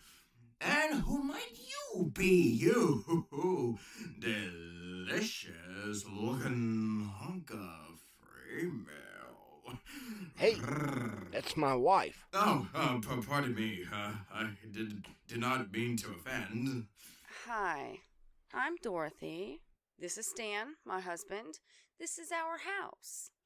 Now we know who you are, so tell us what you're doing here. Oh, just visiting my good old friend, Freddy. Hey, Freddy, you really got it made. Oh, Drew, please. Oh, Freddy, why don't we go and have a discussion in the kitchen?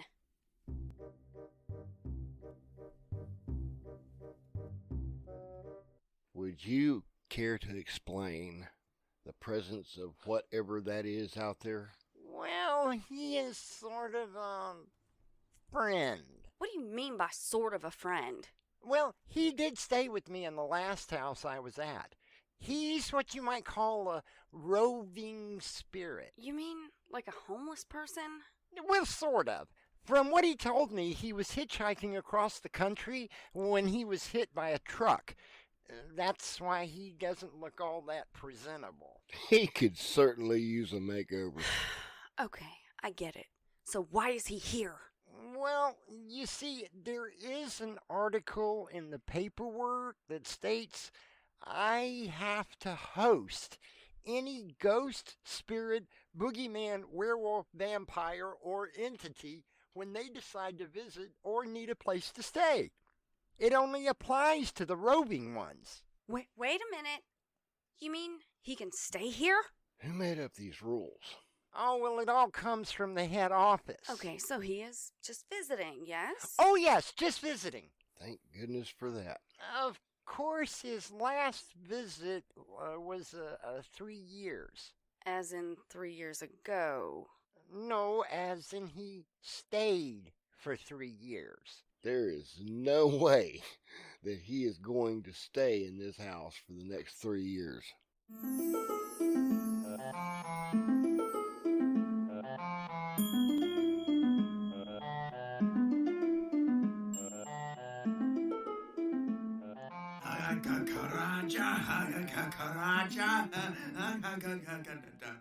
Oh, hey, Freddy.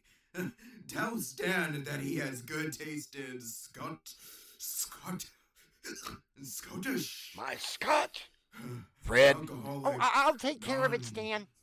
Oh, and sorry about the stain on the wall. Sometimes my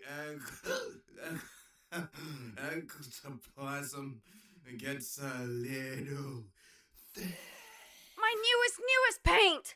Fred! No, I'll take care of it, Dorothy. Hey, you guys are really great letting me stay. You are not staying. Hey, Fred, did you explain the rules to your humans? My hands are kind of tied, Stan. Besides, there are a lot of worse things than me that could show up. Now, some of those werewolves, oh, brother. I want you out of my house tonight. Oh, come on. I just need a place for the night. I'm working my way down to Florida. Hey, Freddy, remember Flora Bell? You are heading towards her? You're a lot braver than I am. Yeah, she's haunting a place on the outskirts of Miami. Oh, and let me turn on the computer. There's a show starting soon on on the website with the play button and such. Yeah, That website. YouTube. Yeah, that's it. YouTube. Now, what would a ghost want with YouTube? To watch it, stupid. Hey! No offense, my favorite show is coming. When you sleep, you enter into another world. Beyond that world lies the doorway to nightmare.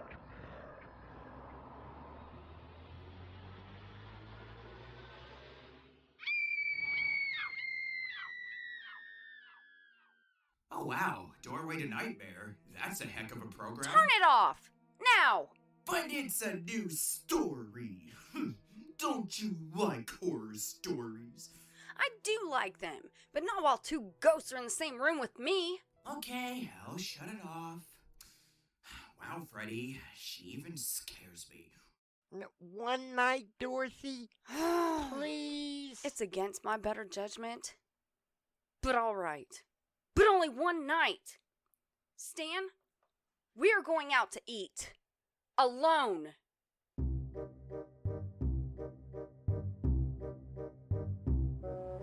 That was a great dinner.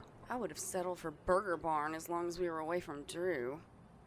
Wonder if he stays drunk all the time.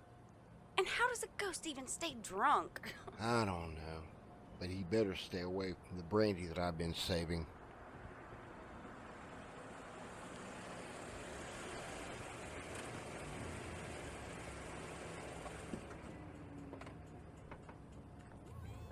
Stan?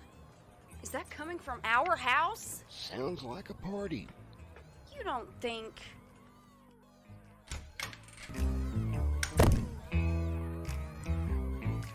Stan! Dot! Fred! What is going on? I swear I had nothing to do with this. Hey, guys. Come on in. The owners went to dinner. Sorry, no brandy, but plenty of vodka. Have a great time. My paint job? Oh, Fred, if you only knew what I was thinking. I guess you guys are a little angry. Believe me, Frederick Washington Davis, you have yet to see me angry.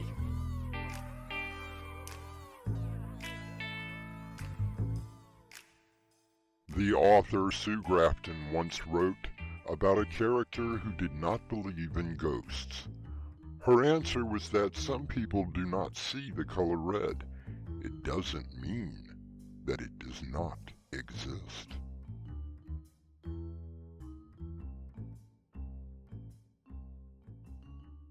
I will see you when I return with Act 2. If you'd like to support us, visit our merchandise store. T-shirts, caps, mugs, and so much more. Visit doorwaytonightmare.com today.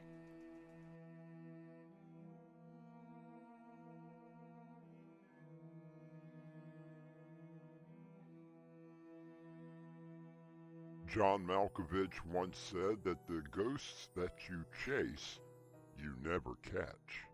Stan and Dorothy Peters did not have to chase the ghosts that have invaded their home. What a mess. I'm sorry, Stan. I'm trying to clean it up. What was that? That is known as a ghost with a massive hangover. Gee, I sure hope that his head doesn't hurt. Oh, poor Drew. And just look at my living room walls! Oh, knock it off, Drew! Hello? No. It was just a party. No, you can't come over. No, you do not have my permission to... Stan, who was that? Someone that I was really hoping would never come over again. Not my wife again. No, someone much worse.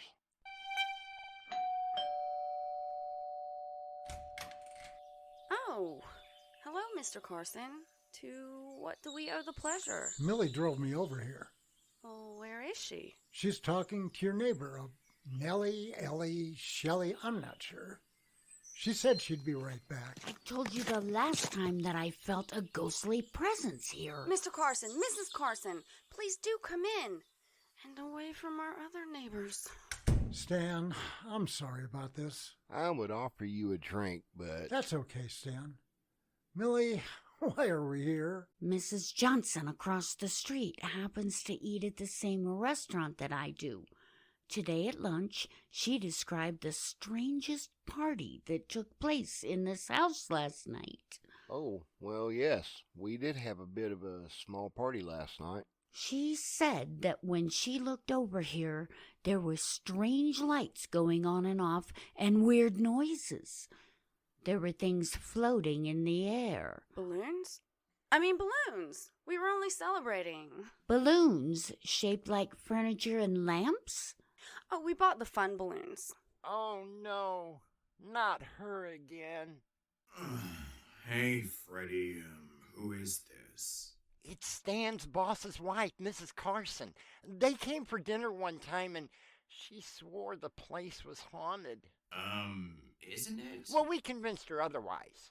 Oh, I see, I think. After hearing about this... Millie, what did you do? I called an expert in these things, that's what. Oh, no. Please tell me you didn't do what I think you did. Mr. Carson, what are you thinking? Millie started watching Ghost Watch on TV. They investigate hauntings. Yeah, them and about 1,000 others. You know, they really give us ghosts a bad name. I'm getting a little nervous. I called the producers of the show. They were delighted. Uh-oh. They should be here tonight. Cameras, equipment, the whole thing. Isn't this exciting?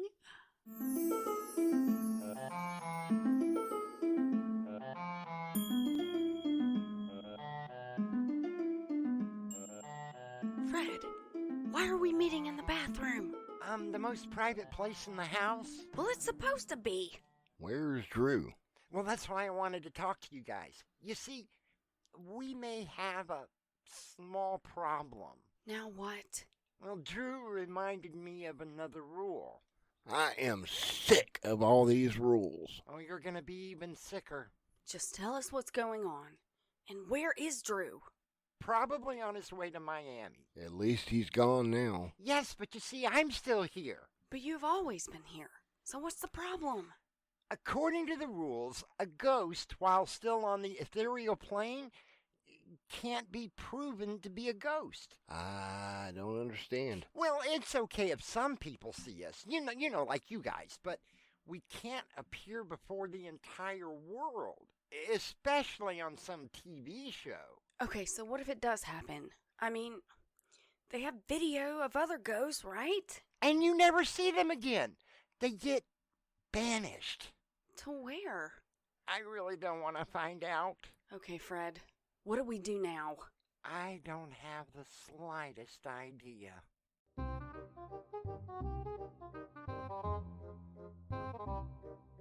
It seems that our resident ghost has a bit of a problem.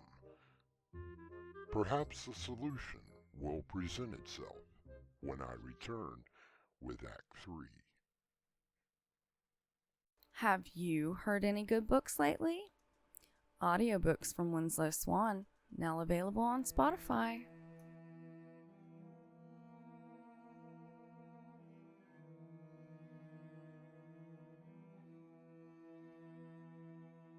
Stan's employer, Jack Carson, and his wife, Millie, came to the Peters home at the insistence of Millie, courtesy of the nosy next-door neighbor that has validated Millie's haunting theory.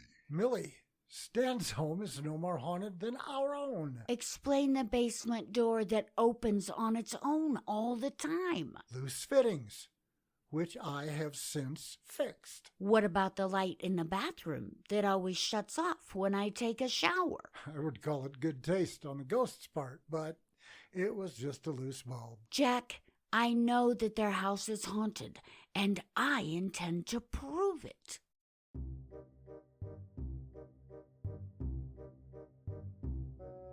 Okay, so, Fred, let me make sure that I have this correct. You told us that we're the only ones who can see you because you're part of the household. That's right.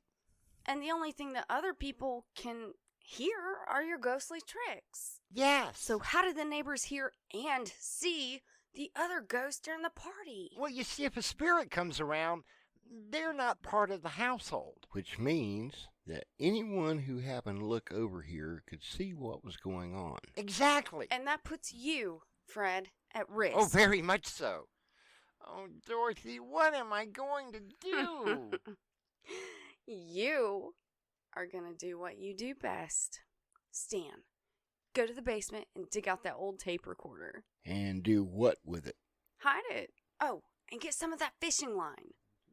Fred, do you think you could string some around, say, the lamp and the table? What are you planning? Nightmares, Fred. Nightmares.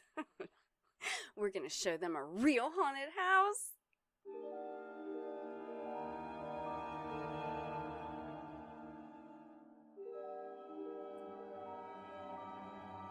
Hello, Mrs. Peters. This is Chad Shepard. He's the producer and star of The Ghost Watch. Very pleased to meet you. The pleasure is all yours. And you're right, Mrs. Carson. I can feel the spirits here. I'm going to get the camera set up and all the other equipment. Now, just a minute. I didn't agree to... It's okay, Stan. I'm sure that Chad will get everything that he needs.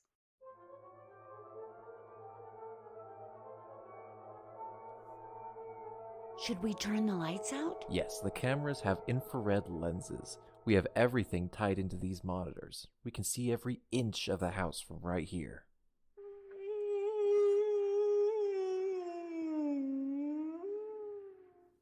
Did you hear that? I sure did. Oh, look at that. That lamp. It's floating in the air. Have you ever had anything like this happen before?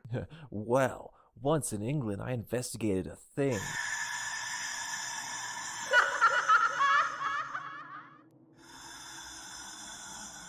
Look, the table. It's floating too. Oh, that happens all the time.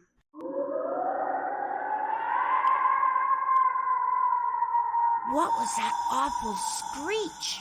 A banshee. Does it all the time. Sometimes Stan and I go to sleep hearing it. Don't you find it soothing? This is fantastic. You should be here when things really get going. I think you guys have got a genuine poltergeist. This'll be the highest rated show ever. Wait a second. Look at that. What is it, Mrs. Carson? On the lamp. Is that... Hey, wait a minute. That looks like... Is that... fishing line? You could have done a better job of hiding the tape player. Oh, darn. Woe is me. I guess the gig is up, Stan. We have been discovered. You mean it was all faked? We were just getting ready for our next Halloween blowout and things got a little out of hand. That's what the neighbors heard and saw. I really like Halloween. Last year, we had the best haunted house in the neighborhood. Millie, is there something that you would like to say? I'm sorry. I promise I won't mention ghosts again. Oh, listen to that nosy Nellie. Thank God. Stan, I apologize for all of this. See you at the office. I can't believe.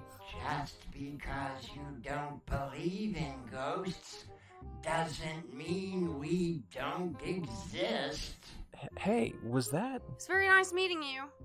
Please get your equipment out of my house. I'll be watching for the next episode. Bye-bye. Did we pull it off? I think so. Fred, please, for all of our sakes, no more guests. Oh, it's a deal. It better be. And help Stan paint the living room. Again. Stan and Dorothy allow the production team to remove the cameras. After a quick exit, they all settle down to watch a good old-fashioned horror movie. And if you have never watched a scary movie with a ghost, I highly recommend it. I also recommend that you join me back here shortly. Hey guys, this is Crimson. And this is Swan, and we'd love to know what you think of the stories. Even if it's bad. So leave us a comment. Or give us a thumbs up. Thank you.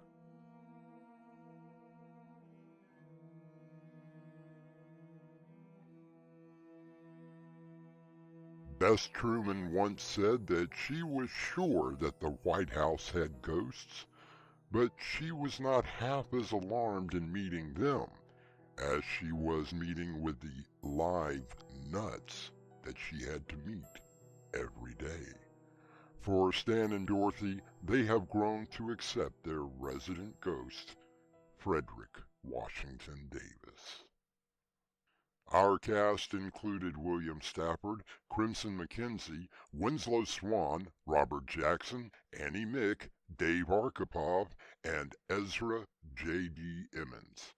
The story was edited by Crimson McKenzie, and the entire production was under the direction of Winslow Swan. Doorway to Nightmare is brought to you in part by Swanage Press. This is your host, inviting you to return with us through the Doorway to Nightmare for another adventure into the world of your terrifying imagination. Until next time, slumber peacefully. Epilogue. The butler did it.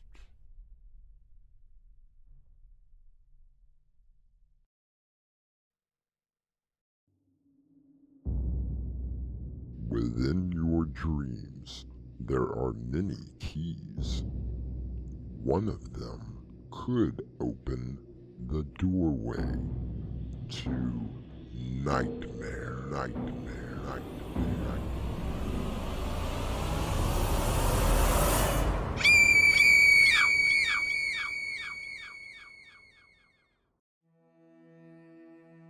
Come in. Welcome. I'm your host through the Doorway to Nightmare. Algernon Blackwood once said that it is, alas, chiefly the evil emotions that are able to leave their photographs on surrounding scenes and objects. Are you absolutely sure that you are home, Fred? Oh, I swear. I haven't left the house. I promise. Okay, so if you are home, what is that dark shape in the corner? Dorothy, are you okay?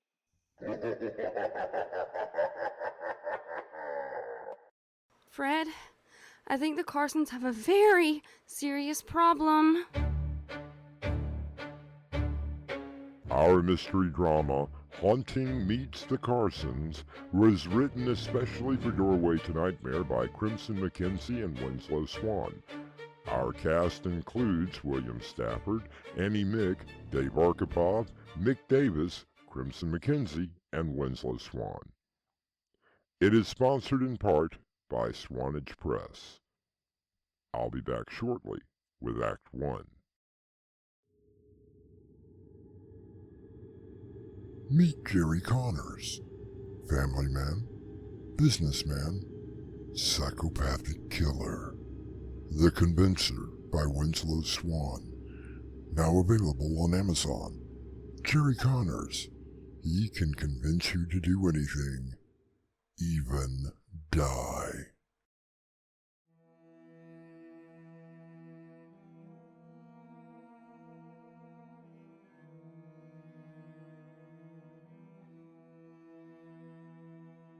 If you are a regular listener to these plays, you will undoubtedly know about our resident ghost, Frederick Washington Davis. It has been quite an adventure for him and his hosts, Stan and Dorothy Peters.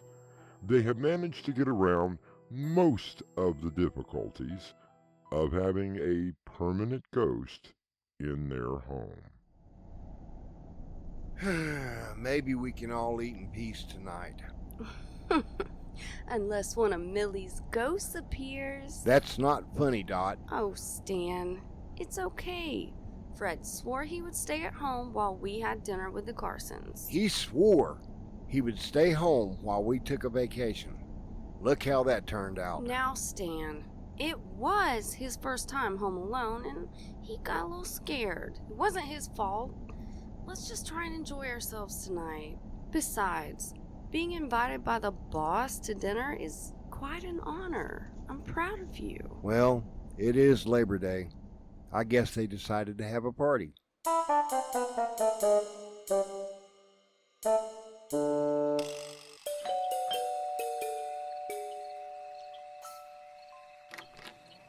So glad you could make it. Please come in. Something smells good.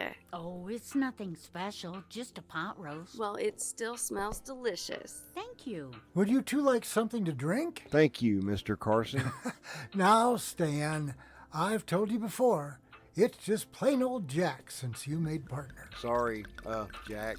I'm still getting used to the idea. Ooh, a very nice wine, Jack. Jack prides himself on his wine, don't you, dear?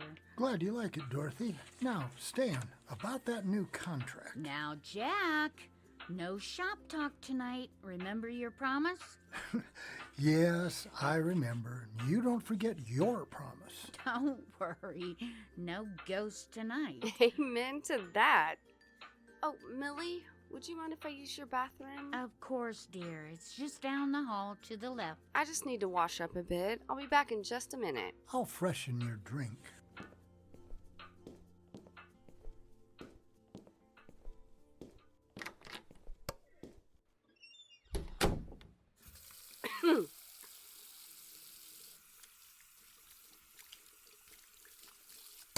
Hey! What happened to the light? That's better. What is going on?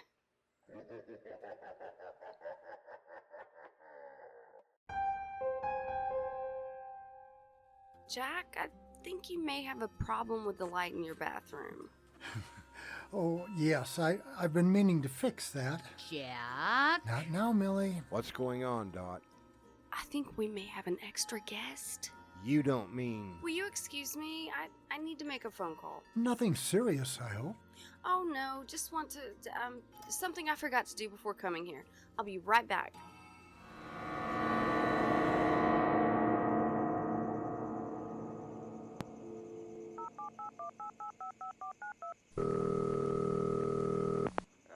Hello?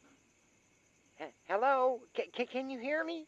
Hello? I think I pressed the right... Fred, it's me. Oh, hi, Mrs. Peters. I wasn't sure if I was working this thing right. Never mind that. Are you at home? I don't understand the question. It's a very simple yes or no question. Are you home? Well, that depends on what you mean by home. Are you at our house or not? Oh, you mean home. Oh, sure, I'm here. Are you positive? Of course I'm positive. I may be a ghost, but I know where I am at. Then show me. I don't understand the question. It's not a question. Show me that you are home. But how do I... Just hit the button that has the little camera on it. But you told me... I know what I told you.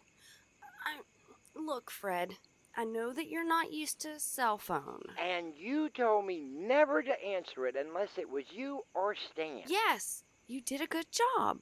Now I'm telling you to forget all of that. Just hit the video button. Where is it? It's the bottom one. On the left side, right at the bottom. It looks like a tiny camera. Is this it?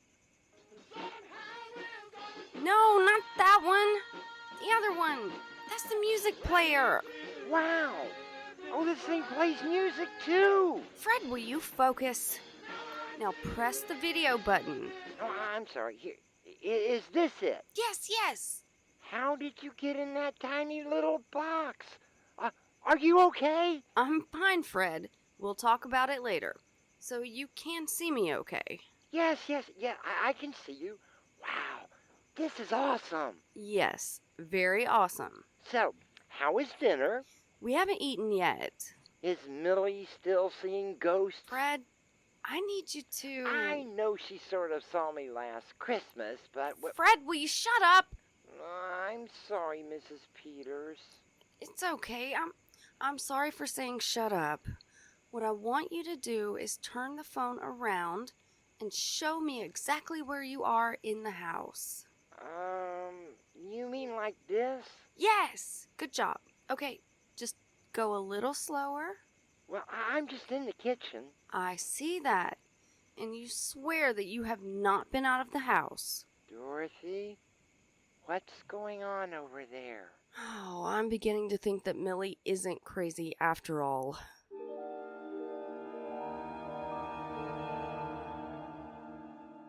We ask only to be reassured about the noises in the cellar and the window that should not have been opened, wrote T.S. Eliot.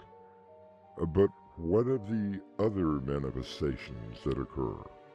The sudden cold, the moaning, and in Dorothy's case, a light that goes on and off. We shall find out in Act 2. It is in all of us. Waiting, watching, growing. Evil Within by Winslow Swan, now available on Amazon.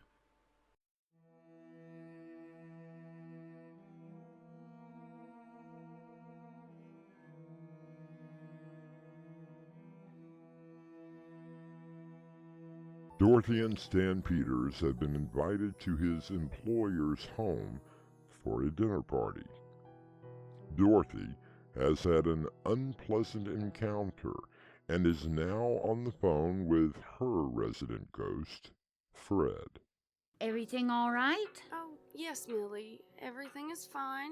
Are you sure? No. Yes, Stan. Now that dinner does smell wonderful. Let's go to the dining room.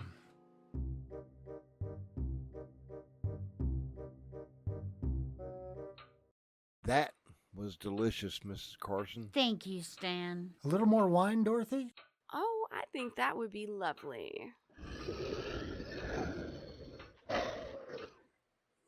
What was that? Jack, it's starting again. Millie, I warned you.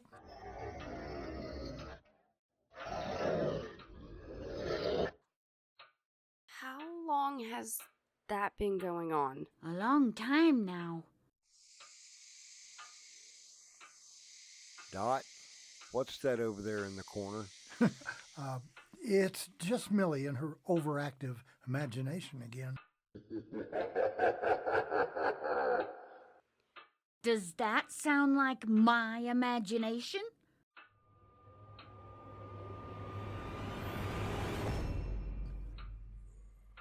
I'm sorry, honey. It's okay. I just thought it was too many 3-martini lunches and nightcaps. If you saw and heard that all the time, you would be drinking as well. Agreed.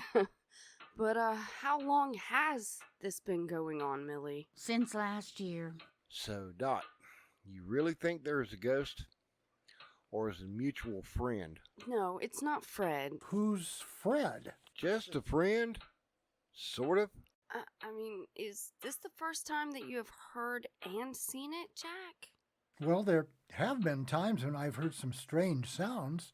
I just thought it was the house settling. But this is the first time that we have actually seen something. Oh, Jack, what are we going to do? I think I may know someone who just might be able to help. So she really is seeing something. Yes, she said this was the first time, but I don't think so. Did you see it? Oh, yeah. What did it look like? Scary, Fred. Very scary. Like a dark mass with these small beady eyes that were glowing red. Yeah, that's not good. So what do you suggest? Moving as far away as possible. Ah, Come on, Fred. Well, then what do you suggest? Can you come over here and do, well, I don't know, something? If it's what I think it is, then nothing I do will scare it off. Can't you at least try? Okay, hang on. Fred? Are you still there? Fred! Yes? Jeez, Fred! Will you stop doing that? Or at least tell me when you're going to? I'm already scared to death over here. Oh, sorry, Dot. Okay, let's go in and let you formally meet the Carsons. Dorothy, are you sure that this Is a good idea? Of course not, but it's the only one I have. So who is this, Dorothy? Well, that is kind of hard to explain. Why does he look so... Jack, Millie, meet Frederick Washington Davis, our resident ghost. I knew it! I knew they had a ghost, Jack. Okay, I said I was sorry. It was quite a Christmas party last year. It was you. And you are a most remarkable dancer.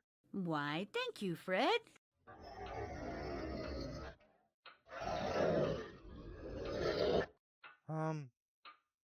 Dot? Is that it? Just do your magic. Okay. Here goes nothing. Are you prepared to meet your fate? Beware. Is that the best you can do? Oh, well, I wasn't really trying, but... Give it another go. Are you prepared to meet... No. Methinks that you could do better, Varlot. Wait a minute. What did you just call him? I think he said Varlet. I know who that is. A friend of yours? Much more than a mere friend. I have finally been able to break the veil, and now, my dearest Millie, I have come for you.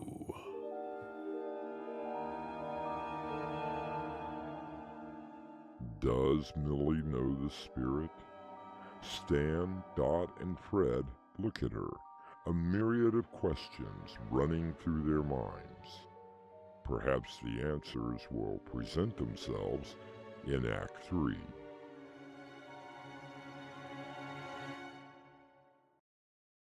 You can help support the channel and visit our merchandise store. T-shirts, caps, mugs, and so much more. Now available at doorwaytonightmare.com.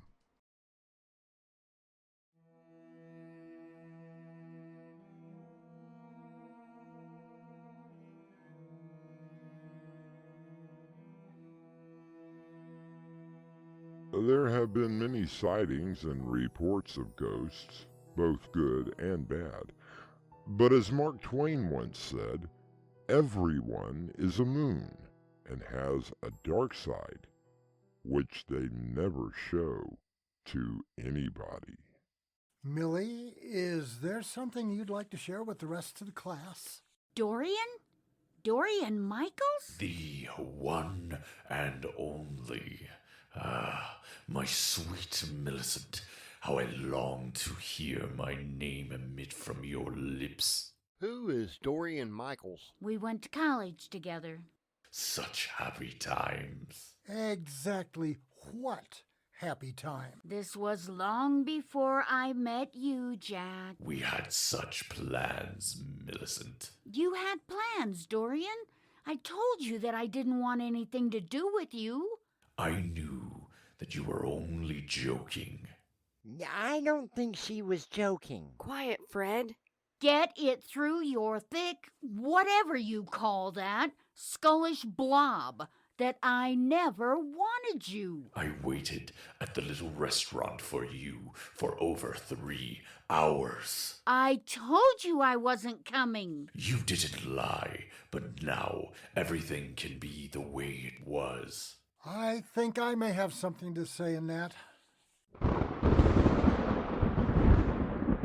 You dare defy me! Jack, I don't really think we should make it angry. No, Stan, that's exactly what we should do. I don't understand. Come on, you big blowhard. You're just a puff of useless smoke. Thank you, Fred. Really helpful. Fred, what are you doing? It's okay, Dorothy. The angrier he gets, the more energy he uses. Oh, I get it. You're just an ugly blob that wishes he were human so he can have his precious Millie back. Boo-hoo.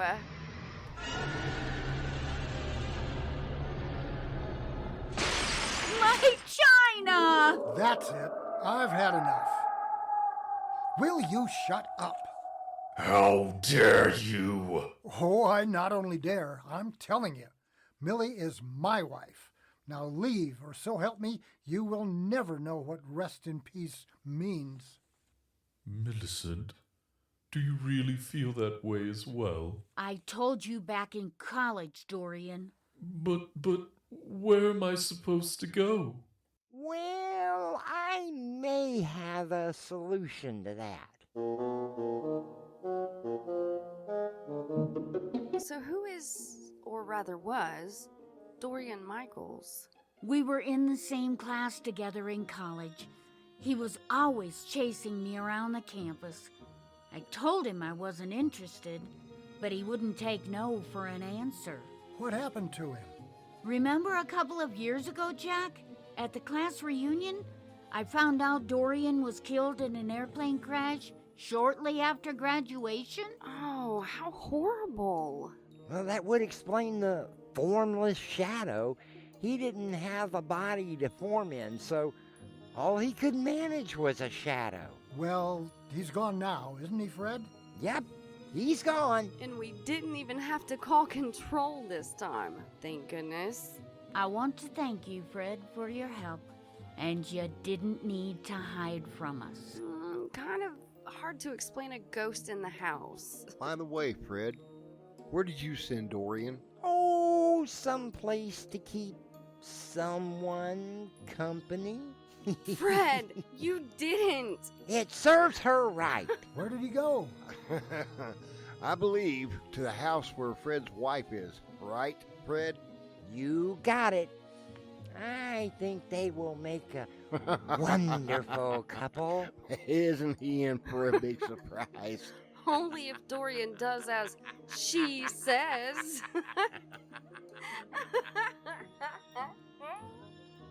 Of course, now that the Carsons have met Fred, Jack is more apt to believe Millie whenever she says that she has seen a ghost. Well, most of the time. I'll be back shortly with a final word. The only witness to her murder cannot speak. Until now.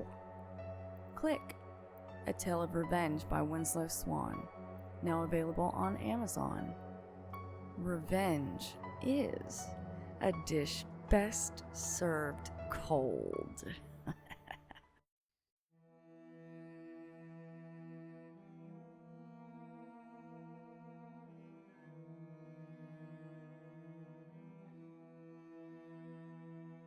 There are all kinds of ghost stories, from the terrifying to the comedic. As Samuel Beckett once said, "We're all born straddling the grave." Our cast included William Stafford, Crimson McKenzie, Annie Mick, Dave Arkipov, Mick Davis, and Winslow Swan. The story was written by Crimson McKenzie and Winslow Swan, and the entire production was under the direction of Winslow Swan. This is your host, inviting you to return with us through the doorway to nightmare for another adventure into the world of your terrifying imagination. Until next time, slumber peacefully. Epilogue. The butler did it. If you'd like to support us, visit our merchandise store. T-shirts, caps, mugs, and so much more. Visit doorwaytonightmare.com today. Have you heard any good books lately? Audiobooks from Winslow Swan, now available on Spotify. Hey guys, this is Crimson. And this is Swan. And we'd love to know what you think of the stories. Even if it's bad. So leave us a comment. Or give us a thumbs up.